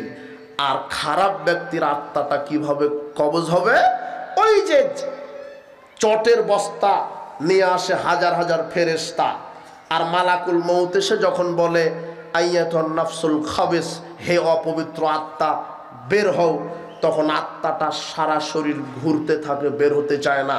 তখন মালাকুল মউত তার হাতটা ঢুকিয়ে এই চটের বস্তায় লোহার আংটা দিয়ে টান দিলে যেভাবে হয় এইভাবে চিরে তার আত্মাকে বের করে টেনে আনে। এত দুর্গন্ধ আত্মা, ওই আত্মাটা চটের বস্তায় জোড়ে প্রথম আসমানে যেতে যেতে আল্লাহ বলে জিনা জিনা এই আত্মার জন্য দরজা খোলা হবে না, সপ্তম জমিনের নিচে সিজ্জিল আছে, সেখানে তার নামটা লিখে দাও, আর কবরে তাকে আত্মাটা তার দেহে ফেরত দাও, কেননা সেখানে তাকে এখন শাস্তি দেওয়া হবে। এই হলো মুমিন আর মুনাফিক ফাজের বদ চরিত্রের রূহ কবজের ইতিহাস। এইভাবে যখন আত্মাটা ফেরত দেন, এইবারে বারা বিন আযিব রাদিয়াল্লাহু আনহু বলছেন, রাসূল বলছেন তু আদু রুহু ফি জাসাদিহি, যখন মুমিন ব্যক্তির দেহে আত্মাটা আল্লাহ ফেরত দেন, আতাহু মালাকানে ফাইজলিসানিহি, তখন আলাদা দুইজন ফেরেশতা এসে তাকে উঠিয়ে বসায়। উঠানো বসানোর পরে বলে মান রব্বুকা, বলো তো প্রতিপালককে, বলো তো প্রতিপালককে। তখন মুমিন ব্যক্তি বলে আগে প্রশ্ন রাখেন, আমি ওই যে সূর্য ডুবছে দেখতে পাচ্ছি, আমার আসরের সালাত হয় না, আগে আসরের সালাত আদায় করতে, আগে প্রশ্ন রাখেন। মুমিন ব্যক্তির দুনিয়াতে ওই যে গতি, কবরের একই গতি। তখন ফেরেশতারা বলবে জি না, ওটা দুনিয়ার জীবনে ইবাদত, পরকালের জীবনে আর ইবাদত নেই। প্রশ্নের উত্তর দেন, বলেন মান রব্বুকা। তখন লোকটি বলে রব্বি আল্লাহ, আমার প্রতিপালক আল্লাহ। মা দিনুকা, তোমার দিন কি? দিন আল ইসলাম, আমার দিন ইসলাম। ওই যে তোমাদের উপরে একজন নবীকে প্রেরণ করা হয়েছিল, তিনি কে?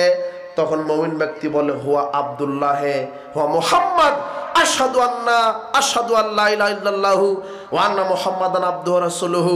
উনি হচ্ছেন মুহাম্মদ সাল্লাল্লাহু আলাইহি ওয়াসাল্লাম, উনি আল্লাহর দাস। আমি সাক্ষ্য দিচ্ছি, আমি সাক্ষ্য দিচ্ছি আল্লাহ ছাড়া কোনো মাবুদ নেই, মুহাম্মদ সাল্লাল্লাহু আলাইহি ওয়াসাল্লাম আল্লাহর প্রেরিত বান্দা এবং রসুল। এইভাবে মুমিন ব্যক্তি কবরে কালেমা শাহাদাত পাঠ করবে।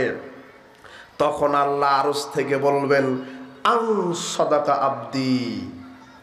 এখানে আরেকটা কথা ছুটে গেল, তিনটা প্রশ্ন যখন দিতে পারবে তখন ফেরেশতারা অবাক হয়ে বলল মায়ুদ্রিকা, তুমি কিভাবে জানলে? এই তিনটা প্রশ্নের উত্তর তুমি কিভাবে জানলে?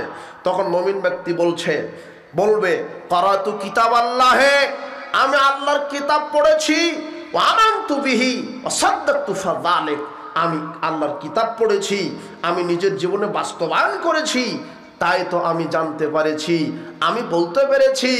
তখন আল্লাহ আকাশ থেকে বলবে আং সাদাকা আব্দি, আমার বান্দা সত্য কথা বলেছে, আমার বান্দা সত্য বলেছে। সে ইসলাম মেনেছে, সে নবীকে মেনেছে, সে কোরআনকে মেনেছে, নিজের জীবনে ইসলামকে বাস্তবায়ন করেছে, আমার বান্দা সত্য বলেছে। ফাফরিশুহু মিনাল জান্নাহ, কাজেই তোমরা কবরেই তার জন্য জান্নাতের বিছানা বিছিয়ে দাও। ওয়ালবিসু মিনাল জান্নাহ, জান্নাতের পোশাক পরিয়ে দাও। ওয়াফতাহু লাহু বাবান ইলাল জান্নাহ, জান্নাতের দিকে একটা দরজা কেটে দাও। ওয়ায়াতিহি রাউহিহা ওয়া তিবিহা, যাতে করে জান্নাতের আলো বাতাস কবরে থেকে সে ভোগ করতে পারে। ওয়ায়ুফসাহু লাহু ফিয়া মাদ্দা বাসারিহি, তার কবরকে প্রশস্ত করে দাও, তার চোখের দৃষ্টি যত দূর চলে যায়, এত প্রশস্ত করা হবে কবরকে। ওয়ানাওয়ারু লাহু ফিহি, তার কবরকে আল্লাহ আলোকিত করে দিবেন। মুমিন ব্যক্তির কবর থাকবে আলোকিত, আর যারা পাপী লোক তাদের কবর থাকবে কি? অন্ধকার। আতাহু মালাকান আসওয়াদান আজরাকানে, মুহাম্মদ সাল্লাল্লাহু আলাইহি ওয়াসাল্লাম বলছেন অন্ধকার কবর হবে, দুইজন ফেরেশতা আসবে, ইয়াকুল আহাদুহুমাল মুনকার আখারুন নাকির, একজন হবে মুনকার আর একজন হবে নাকের। দুইজন ফেরেশতা যাদের চোখ থাকবে নীল বর্ণের, চেহারা হবে কালো, তাদেরকে শুধু চোখ দেখা যাবে। এই অবস্থায় আসবে, কবর অন্ধকার, তাদেরকে চিনতে পারবে না, তাদের কবর হবে অন্ধকার। দুজন ফেরেশতা আসবে, ফেরেশতাদেরকে দেখা যাবে না, ফেরেশতারা হবে কালো, কবর হবে অন্ধকার, চোখ হবে নীল। এরকম ফেরেশতা আসবে খারাপ ব্যক্তির কবরে, ভালো মানুষের কবরে আসবে মুনকার নাকির, তবে এই প্রশ্নটা করবে। তিনটা প্রশ্নের উত্তর পারলে আল্লাহ বলবে জান্নাতের বিছানা বিছিয়ে দাও, তাকে জান্নাতের পোশাক পরিয়ে দাও, জান্নাতের দিকে দরজা কেটে দাও যাতে আলো বাতাস আসতে পারে জান্নাতের, কবরকে আলোকিত করে দাও। এভাবে করে দিবে, তার কবরকে প্রশস্ত করে দাও। দিতে দিতেই ইয়াতিহি রাজুলুন, এগুলি সব দেওয়া শেষে যখন ফেরেশতারা চলে যাবে, আলাদা একজন ব্যক্তি ওই মুমিন ব্যক্তির কবরে চলে আসবে। তখন এই লোক বলবে তুমি কে? আহসানুল ওয়াজহি হাসানুস সিয়াব, এত সুন্দর চেহারা, এত সুন্দর চেহারা ওই মানুষটার, ওই লোকটার, তিবুর রিহ, সুগন্ধিযুক্ত, তার শরীর থেকে সুগন্ধি বের হবে। এই লোকটা এসে বলবে হাদা ইয়াউমুকাল্লাযী কুনতা তুআদুন, এই দিনেরই ওয়াদা আল্লাহ দিয়েছিলেন। তখন এই কবরবাসী মুমিন ব্যক্তি বলবে মান আনতা, তুমি কে? তখন এই লোকটা বলবে আনা আমালুকা সালেহ, ওই যে তুমি দুনিয়াতে যে কয় বছর বেঁচে ছিলে, তুমি যত সৎ আমল করেছো, রাত জেগে সালাত আদায় করা, সিয়াম পালন করা, তাহাজ্জুদ আদায় করা, দান করা, কোরআন তেলাওয়াত করা, 5 ওয়াক্ত সালাত আদায় করা, জিহাদ করা, হজ করা, মানুষের সাথে ভালো আচরণ করা, পিতামাতার খেদমত করা, সত্য কথা বলা, আমানতদারিতা রক্ষা করা, তুমি পৃথিবীতে যত ভালো আমল করেছিলে, আমি তোমার নগদ সেই ভালো আমল তোমাকে কবরেই জান্নাতের সুসংবাদ দিতে এসেছি। আপনার জীবনের সব আমল আপনাকে জান্নাতের সুসংবাদ দিবে। ওয়ামাল মুনাফিকুল কাফির, এই কবরবাসী যদি মুনাফিক হয়, মুনাফিককে যা আল্লাহকে, আল্লাহর বিধানের সীমা লঙ্ঘন করে, যদি মুনাফিক হয়, এর কাছেও ফেরেশতা এসে বলবে তোমার রবকে, তোমার দিন কি, তোমার নবীকে? ও বলবে হা হা লা আদরি, হায় হায় আমি তো বলতে পারছি না, হা হা লা আদরি, আমি তো বলতে পারছি না, হা হা লা আদরি, আমি তো বলতে পারছি না, হা হা লা আদরি, আমি তো বলতে পারছি না। তখন আল্লাহ বলবেন আনকে দাবা, আমার ওই কবরের ওই লোকটা, বান্দাটা মিথ্যা বলছে, ফাফরিশু মিনান নার, তাকে জাহান্নামের বিছানা বিছিয়ে দাও, ওয়ালবিসু মিনান নার, জাহান্নামের পোশাক পরিয়ে দাও, জাহান্নামের দিকে দরজা কেটে দাও, ওয়াতি হাররিহা সামুমিহা, যাতে করে জাহান্নামের আগুন এসে তাকে কবরে জ্বালিয়ে দিতে পারে। যাইয়িকু আলাইহি কবরুহু, তার কবরকে সংকীর্ণ করে দাও, হাত্তা ইয়াক্তালিফা ফি আযলাহু, যাতে করে কবর তাকে চাপ দিতে পারে, এমন চাপ দিবে তার হাড় হাড্ডি একত্রিত হয়ে যাবে, এমন চাপ দিবে তার হাড় হাড্ডি একত্রিত হয়ে যাবে। যাইয়িকু আম আসমাহু মিরজাবাতুম মিন হাদিদ, এরপরে আল্লাহ আলাদা একজন ফেরেশতা তার কবরে সেট করবেন, নিযুক্ত করবেন, যেই ফেরেশতা চোখে দেখে না, যেই ফেরেশতার হাতে থাকবে লোহার হাতুড়ি, যেই ফেরেশতা চোখে দেখে না, যেই ফেরেশতা কানে শোনে না, যেই ফেরেশতার হাতে থাকবে লোহার হাতুড়ি, লাউ দরে বা বিহা জাবালুন, এই হাতুড়ি দিয়ে যদি কোনো পাহাড়ের উপরে আঘাত করা হয়, লাসারাত তোরাবান, পাহাড় ফেটে চৌচির হয়ে যাবে। এই পাথরের, এই লোহার হাতুড়ি দিয়ে এই কবরবাসীকে পিটাতে থাকা হবে। জারবাতান, কবরবাসী চিৎকার করবে, মা বাইনাল মাশরিক ওয়াল মাগরিবিল্লাহ সাকালাইন, পূর্ব পশ্চিমের যত প্রাণী আছে সবাই তার এই চিৎকারের আওয়াজ শুনবে, তবে মানুষ আর জিন শুনতে পাবে না। কবরবাসীকে কি দিয়ে পিটাতে হবে? পিটানো হবে হাতুড়ি দিয়ে। যদি আমল খারাপ হয়, যদি আমল খারাপ হয় তাহলে হাতুড়ি দিয়ে পিটাতে হবে। পিটাবে, পিটাতে পিটাতে এক লোক চলে আসবে, ব্যক্তি, দুর্গন্ধযুক্ত মানুষ, এসে বলবে আফসির বিল্লাজি শুকা, তোমাকে আমি দুঃসংবাদ দিতে এসেছি। তখন এই লোকটা বলবে তুমি কে? তখন এই ব্যক্তি বলবে আনা আমালুকাল খাবেস, ওই যে তুমি দুনিয়াতে বেঁচে থাকতে যত খারাপ আমল করেছিলে, আমি তোমার খারাপ আমল, আমি কবরে তোমাকে দুঃসংবাদ দিতে এসেছি। বলছিলাম এই হলো মুমিন ব্যক্তির কবরের জীবন, আর এই হলো খারাপ বদ শ্রেণীর মানুষের কবরের জীবন। আপনাকে কি দিয়ে বোঝায়? প্রতিপালক, আকাশের দরজা খোলা আছে, ভুল ত্রুটি ক্ষমা করো, কবর শাস্তি মাফ করো, আমাদের সহজ হিসাব নিয়ে জান্নাতের মেহমান হিসেবে আমাদেরকে কবুল করো। বলছিলাম সংক্ষিপ্ত সময়ে আলোচনার শেষের দিকে কবরের জীবন বোঝানো হলো। এরপরে আসেন কবরের শাস্তির কারণ, কি কি কারণে কবরের শাস্তি হবে। এক, কেউ যদি আল্লাহর সাথে শিরক করে, শিরকি আল্লাহ ছাড়া অন্যের ইবাদত করা, কবর পূজা, মাজার পূজা, খানকা পূজা, পীর পূজা, উসিলা পূজা, এগুলি শিরক। মাজারে সেজদা করলে শিরক হয়। পীরের উসিলা ছাড়া জান্নাত হবে না, এই আকীদা শিরক। পীরের দরগায় মানত করলে বালা মুসিবত দূর হয়, এই আকীদা শিরক। এগুলি বড় বড় শিরক। তাবিজ ঝুলানো শিরক। শোনেন, তাবিজ তো হাতে গলায় কোমরে ঝুলিয়ে রেখেছেন। আকবালা ইলাইহি রাতুলিন নবী সাল্লাল্লাহু আলাইহি ওয়াসাল্লাম, মুহাম্মদ সাল্লাল্লাহু আলাইহি ওয়াসাল্লামের কাছে 10 জন ব্যক্তি আসলেন ইসলাম কবুল করবেন বলে। কয়জন ব্যক্তি এসেছেন? 10 জন। বায়াতা তিসআতান আমসাকা 9 দিন 9 জনকে মুহাম্মদ সাল্লাল্লাহু আলাইহি ওয়াসাল্লাম ইসলাম কবুল করিয়ে দিলেন, আর একজনকে ইসলাম কবুল করালেন না। সাহাবীগণ বলছেন বায়াতে তিসআতান তারাকতা হাদা, আল্লাহর নবী আপনি 9 জনকে ইসলাম কবুল করিয়ে দিলেন আর একজনকে ইসলাম কবুল করালেন না। রাসূল বলছেন ইন্না আলাইহি তামিমা, শোনো দেখো, ওই যে যাকে আমি ইসলাম কবুল করিয়ে দিলাম না, ওর হাতে তাবিজ আছে। ফাআদখালা ইয়াদাহু ফাকাতাহা, লোকটি শোনার সাথে সাথে তাবিজটা আঙুল ঢুকে ছিঁড়ে ফেলে দিলেন। ফাবায়াহু, তখন মুহাম্মদ সাল্লাল্লাহু আলাইহি ওয়াসাল্লাম তাকে ইসলামের বায়াত কবুল করালেন, তাকে কালেমা শাহাদাত পাঠ করে মুসলিম করে দিলেন।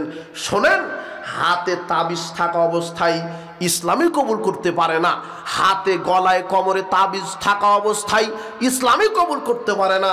অথচ আপনি তাবিজ নিয়ে চলে গেছেন হজ করতে, তাবিজ নিয়ে আদায় করছেন তাহাজ্জুদ, আর আপনার মসজিদের হুজুর তাবিজও বিক্রি করছে, ইমামতিও করছে।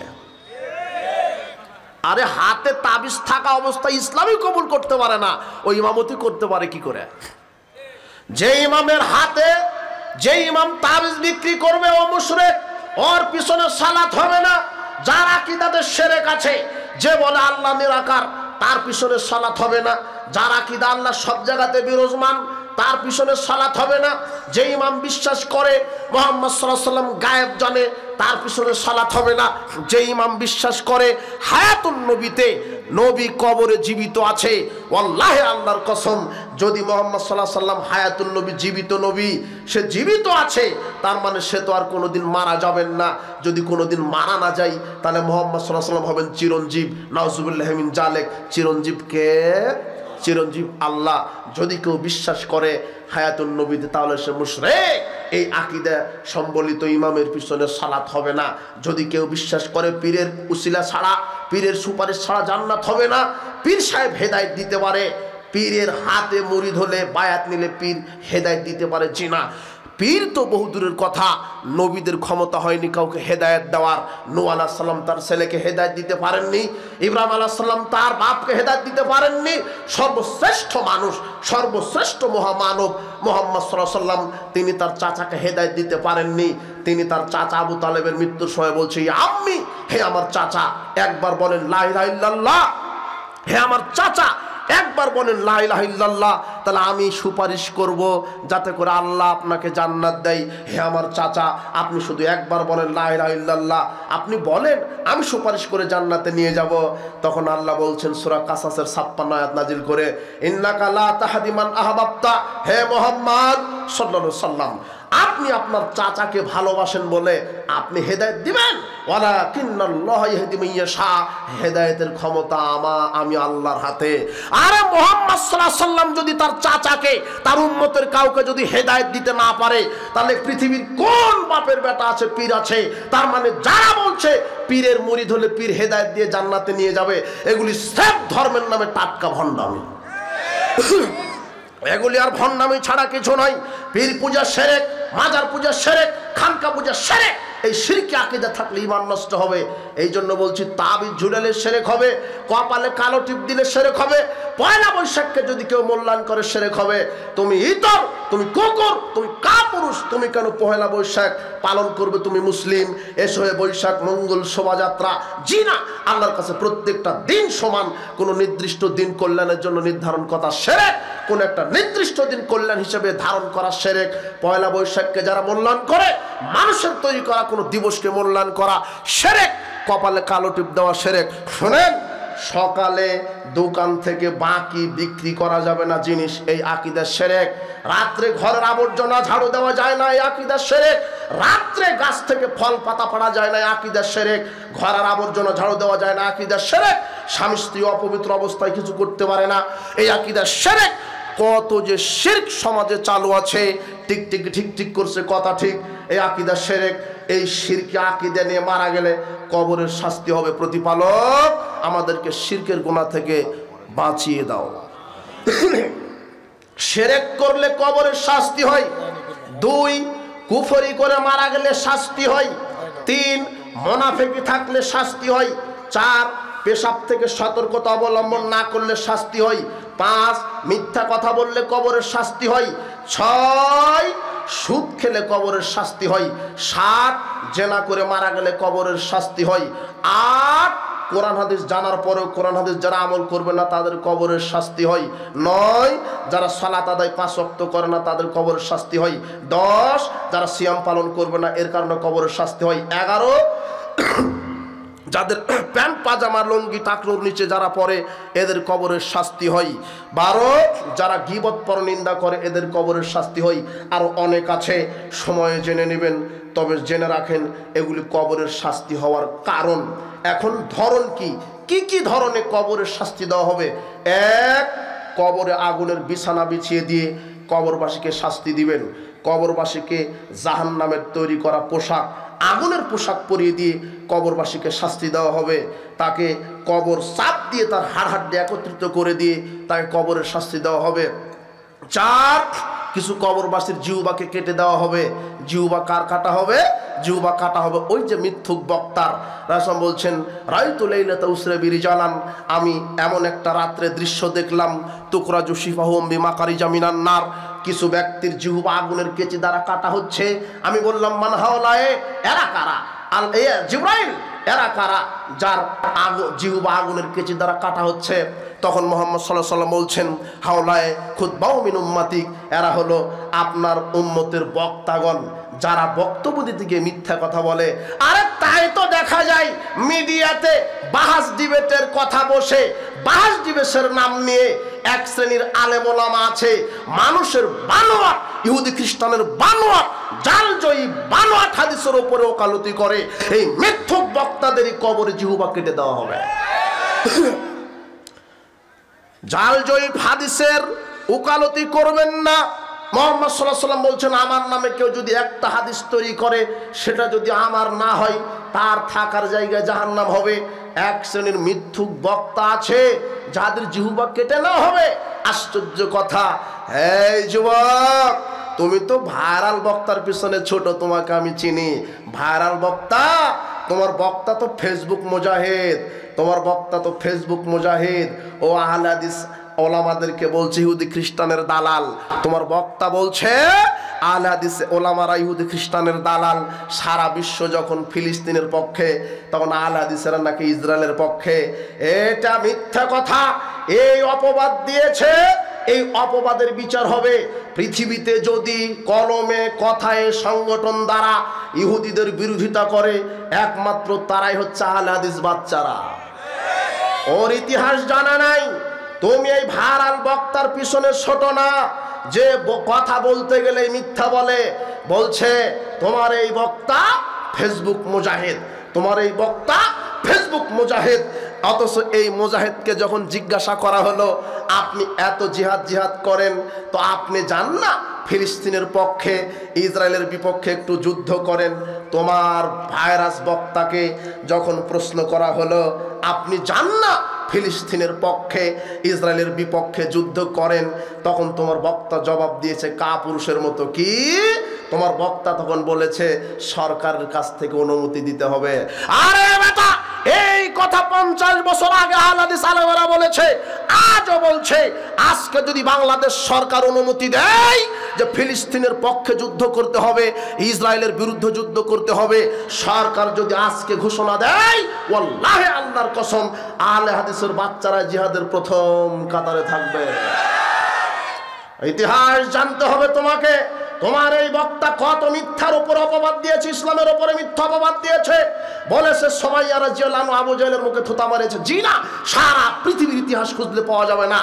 থুতা নিক্ষেপ করা কোন সাহাবীদের কাজ ছিল না, থুতা নিক্ষেপ করা ছিল আবু জেহেল বংশেরদের কাজ। থুতা নিক্ষেপ করা কোনো ভালো মানুষের বৈশিষ্ট্য নয়, থুতা নিক্ষেপ করা কোনো সাহাবাদের বৈশিষ্ট্য নয়। তুমি ইতিহাস পড়ো, উকবা ইবনে আবু মুআইদ এই লোকটা রাসূল সাল্লাল্লাহু আলাইহি ওয়াসাল্লামের মুখে থুতু মেরেছে। উতাইবা ইবনে আবু জেহেল, আবু জেহেলের ছেলে উতাইবা মুহাম্মদ সাল্লাল্লাহু আলাইহি ওয়াসাল্লামের মুখে থুতু নিক্ষেপ করেছে। তার মানে থুতু নিক্ষেপ করা সাহাবাদের বৈশিষ্ট্য নয়, থুতু নিক্ষেপ করা আবু জেহেলদের বৈশিষ্ট্য। তুমি আহলে সুন্নাহ ওয়াল জামাত আকীদা মানহাজের উপরে থুতু নিক্ষেপ করে প্রমাণ করে দিয়েছো তুমি নিশ্চিত আবু জেহেলের বংশধর। তোমার বিচার হবে। তোমাকে এত শক্ত করে, আপনাকে এত শক্ত করে আমি বলতে চাচ্ছিলাম না। যখন আকীদা মানহাজের উপর আক্রমণ করা হয়েছে তখন আমি এত শক্ত করে আপনাকে কথা বলছি। আপনি ধর্মের নামে মিথ্যা অপবাদ দিয়ে জাতিকে গুমরাহ করছেন। কত জাল জয়ীফ হাদিস আপনি এই জাতিকে শুনিয়েছেন। বলছে কি বিচার মাঠে আল্লাহ চুরের হাত কাটবে। জি না, সারা পৃথিবীর সব ইতিহাস খুঁজলেও একটা হাদিস পাওয়া যাবে না। তোমার এই বক্তা ফেসবুক মুজাহিদ, শুনে রাখো, এই মিথ্যুক বক্তাদের বিচার মাঠে কি কাটা হবে? জিহ্বা কাটা হবে। আমি এতটুকু হিংস সংকেত দিয়ে গেলাম। তবে আমরা প্রত্যেকের কাছে হেদায়েতের দাবি রাখি। আমি কষ্ট পাই, আমি কষ্ট পেয়েছি সবচাইতে বেশি। তুমি আপনি আমাদেরকে ইহুদি খ্রিস্টানের দালাল বলছেন, অথচ যারা জোরে আমিন বলাকে, রাফালায় দাইন করাকে, পায়ের সাথে পা মিলানোকে ঘৃণা করে, তুমি তাদের ওলামা পরিষদে যোগ দাও। যারা জর্দা নিয়ে বসে জর্দা খাই তাদের ওলামা শায়েখে তুমি যোগ দাও। আরে তুমি জর্দার বিরুদ্ধে জিহাদ করতে পারো না, তুমি কি করে মুসলিমদের পক্ষে আর ফিলিস্তিনের ইসরায়েলের বিরুদ্ধে জিহাদ করবে? তুমি তো জর্দার বিরুদ্ধে জিহাদ করতে পারো না। তোমার সামনে জর্দা খাচ্ছে, কই তুমি তো জর্দার বিরুদ্ধে জিহাদ করতে পারলে না। তুমি কিভাবে জিহাদ করবে? তুমি যাদের সাথে যোগ দিয়েছো তারা জোরে আমিন বলাকে ঘৃণা করে, তারা রাফালায় দান করাকে ঘৃণা করে, সহ্য করতে পারে না। আরে আপনি হাদিস খুলেন, ইবনে মাজাহ 856 নম্বর হাদিস, আয়েশা রাদিয়াল্লাহু তাআলা আনহা বলছেন, মা হাসাদাতকুমুল ইয়াহুদু আলা শাই, ইহুদিরা শুধু মুসলমানের সাথে দুইটা কারণে শত্রুতা করে। এই মুখস্থ করেন, কয়টা? ইহুদিরা শুধু দুইটা কারণে শত্রুতা করে। এক, আলা সালাম ও তামিন, মুসলিমরা সালাতে জোরে আমিন বলে, এটা ইহুদিদের সহ্য হয় না। তার মানে কোন মুখে আমাদেরকে ইহুদিদের দালাল বলো? আরে জোরে আমিন তো সহ্য করতে পারে না ইহুদিরা।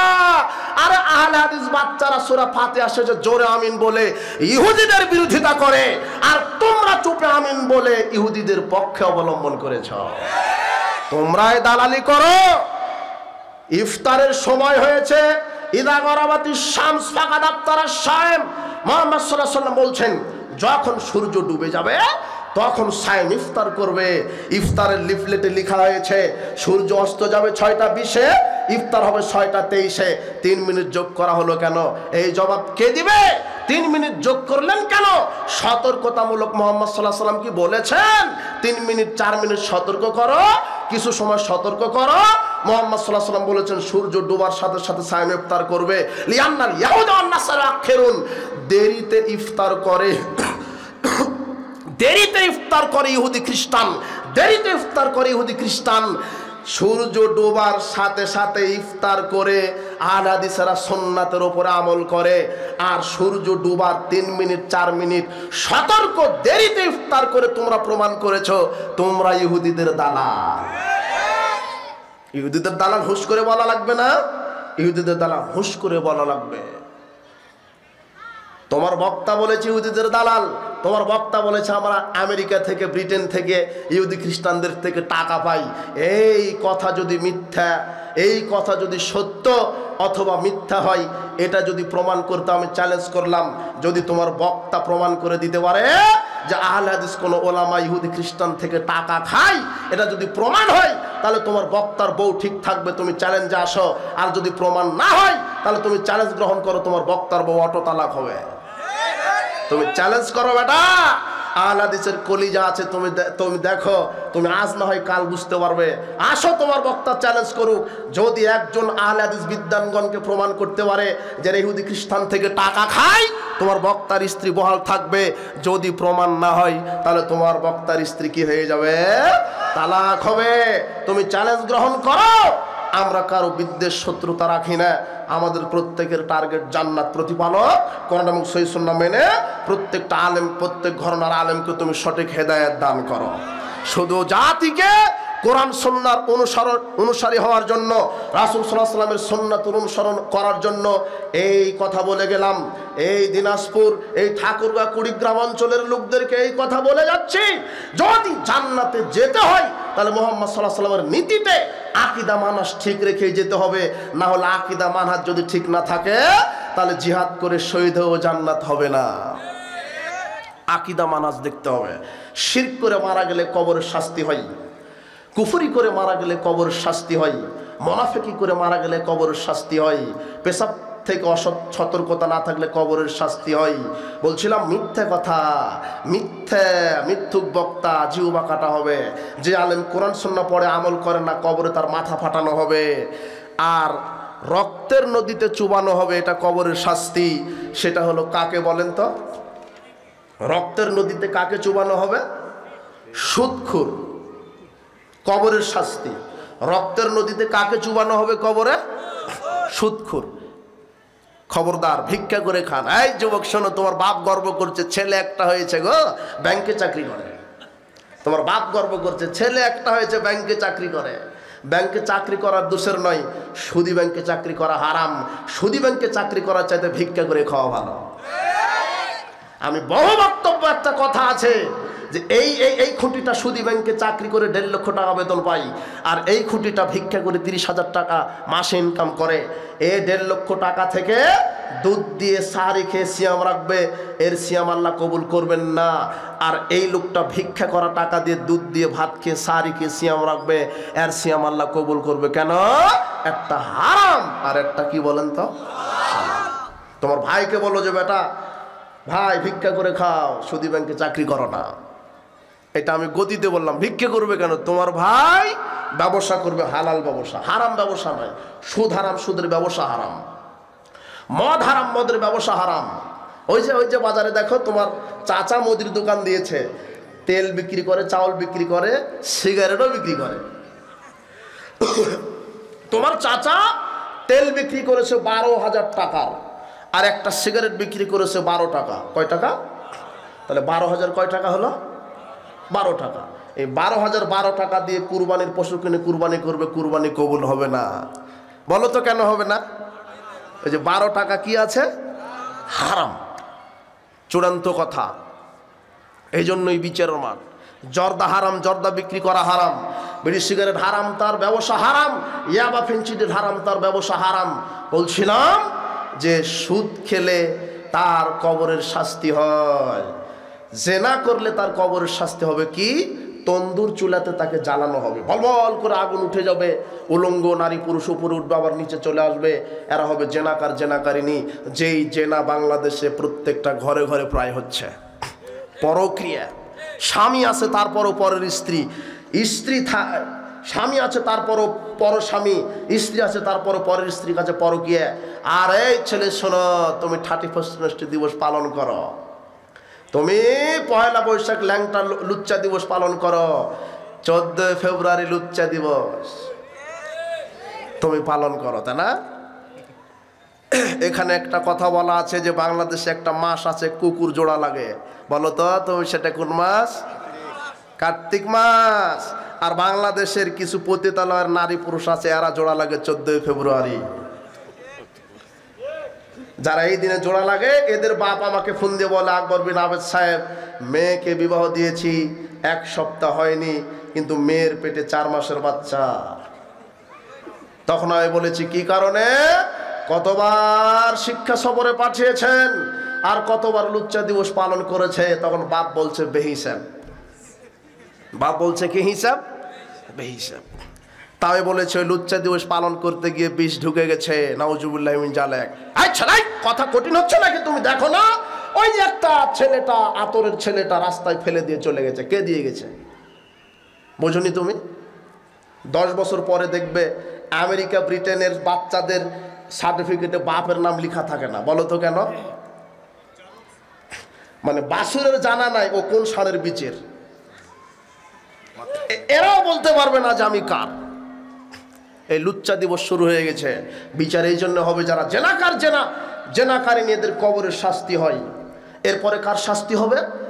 গাল চিরে দেওয়া হবে। একটা চিরলে আর একটা, এটা ভালো হতো তো আর একটা চিরবে, ওটা আবার চিরবে, এভাবে গাল চিরে দিতে হবে, চিরে দিবে কবর। এটা কার বলেন তো? মিথ্যুক। মাথা ফাটানো হবে এক শ্রেণীর আলেমের, যারা কোরআন হাদিস থেকে কথা বলবে কিন্তু নিজে আমল করবে না।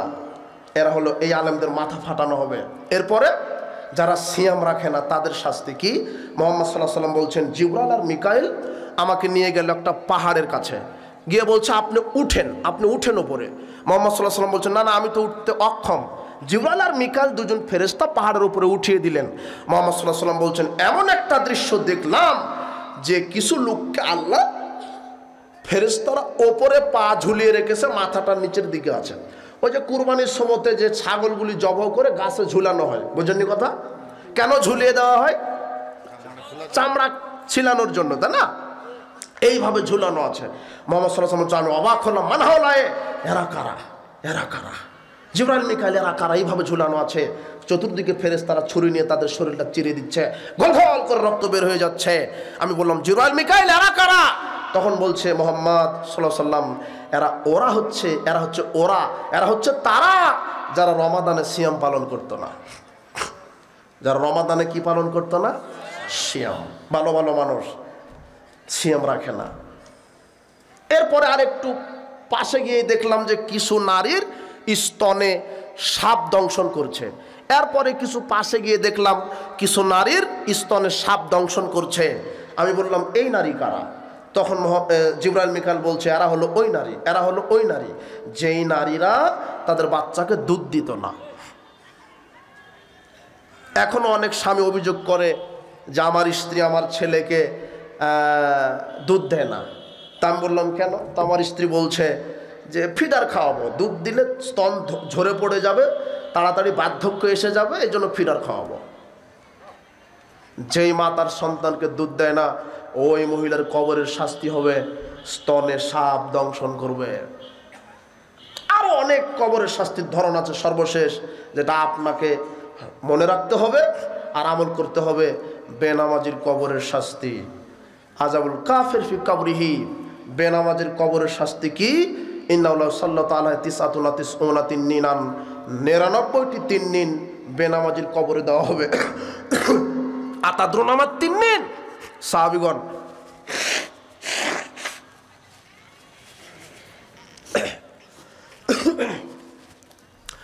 রাসূল সাল্লাল্লাহু আলাইহি ওয়াসাল্লাম বলছেন, সাহাবীগণ আতাদরুন আমার তিন্নিন, তোমরা কি জানো তিন্নিন কি? সাবনা হাইয়ান, একটা তিন্নিন সমান 70টি সাপ। একটা তিন্নিন সমান 70টি সাপ, আর থাকবে 99টি। তাহলে 99 গুণ 70, 6930টা সাপ। কয়টা? 6930টা। কুল্লি হাইয়িতিন তিসউন রুউসিন, আর এক একটা সাপের হবে 9টা করে মাথা। এক একটা সাপের হবে 9টা করে মাথা। এতগুলি সাপ যাকে দংশন করছে, আর একটা দংশনের বিষক্রিয়া থাকবে 40 বছর। যাকে দংশন করছে সে হলো বেনামাজি। বলেন তো কে? বেনামাজি। আজকে তওবা করে ওঠেন। আজকের ইসলামে জালসা থেকে কয়েকটা উপদেশ নসিহা।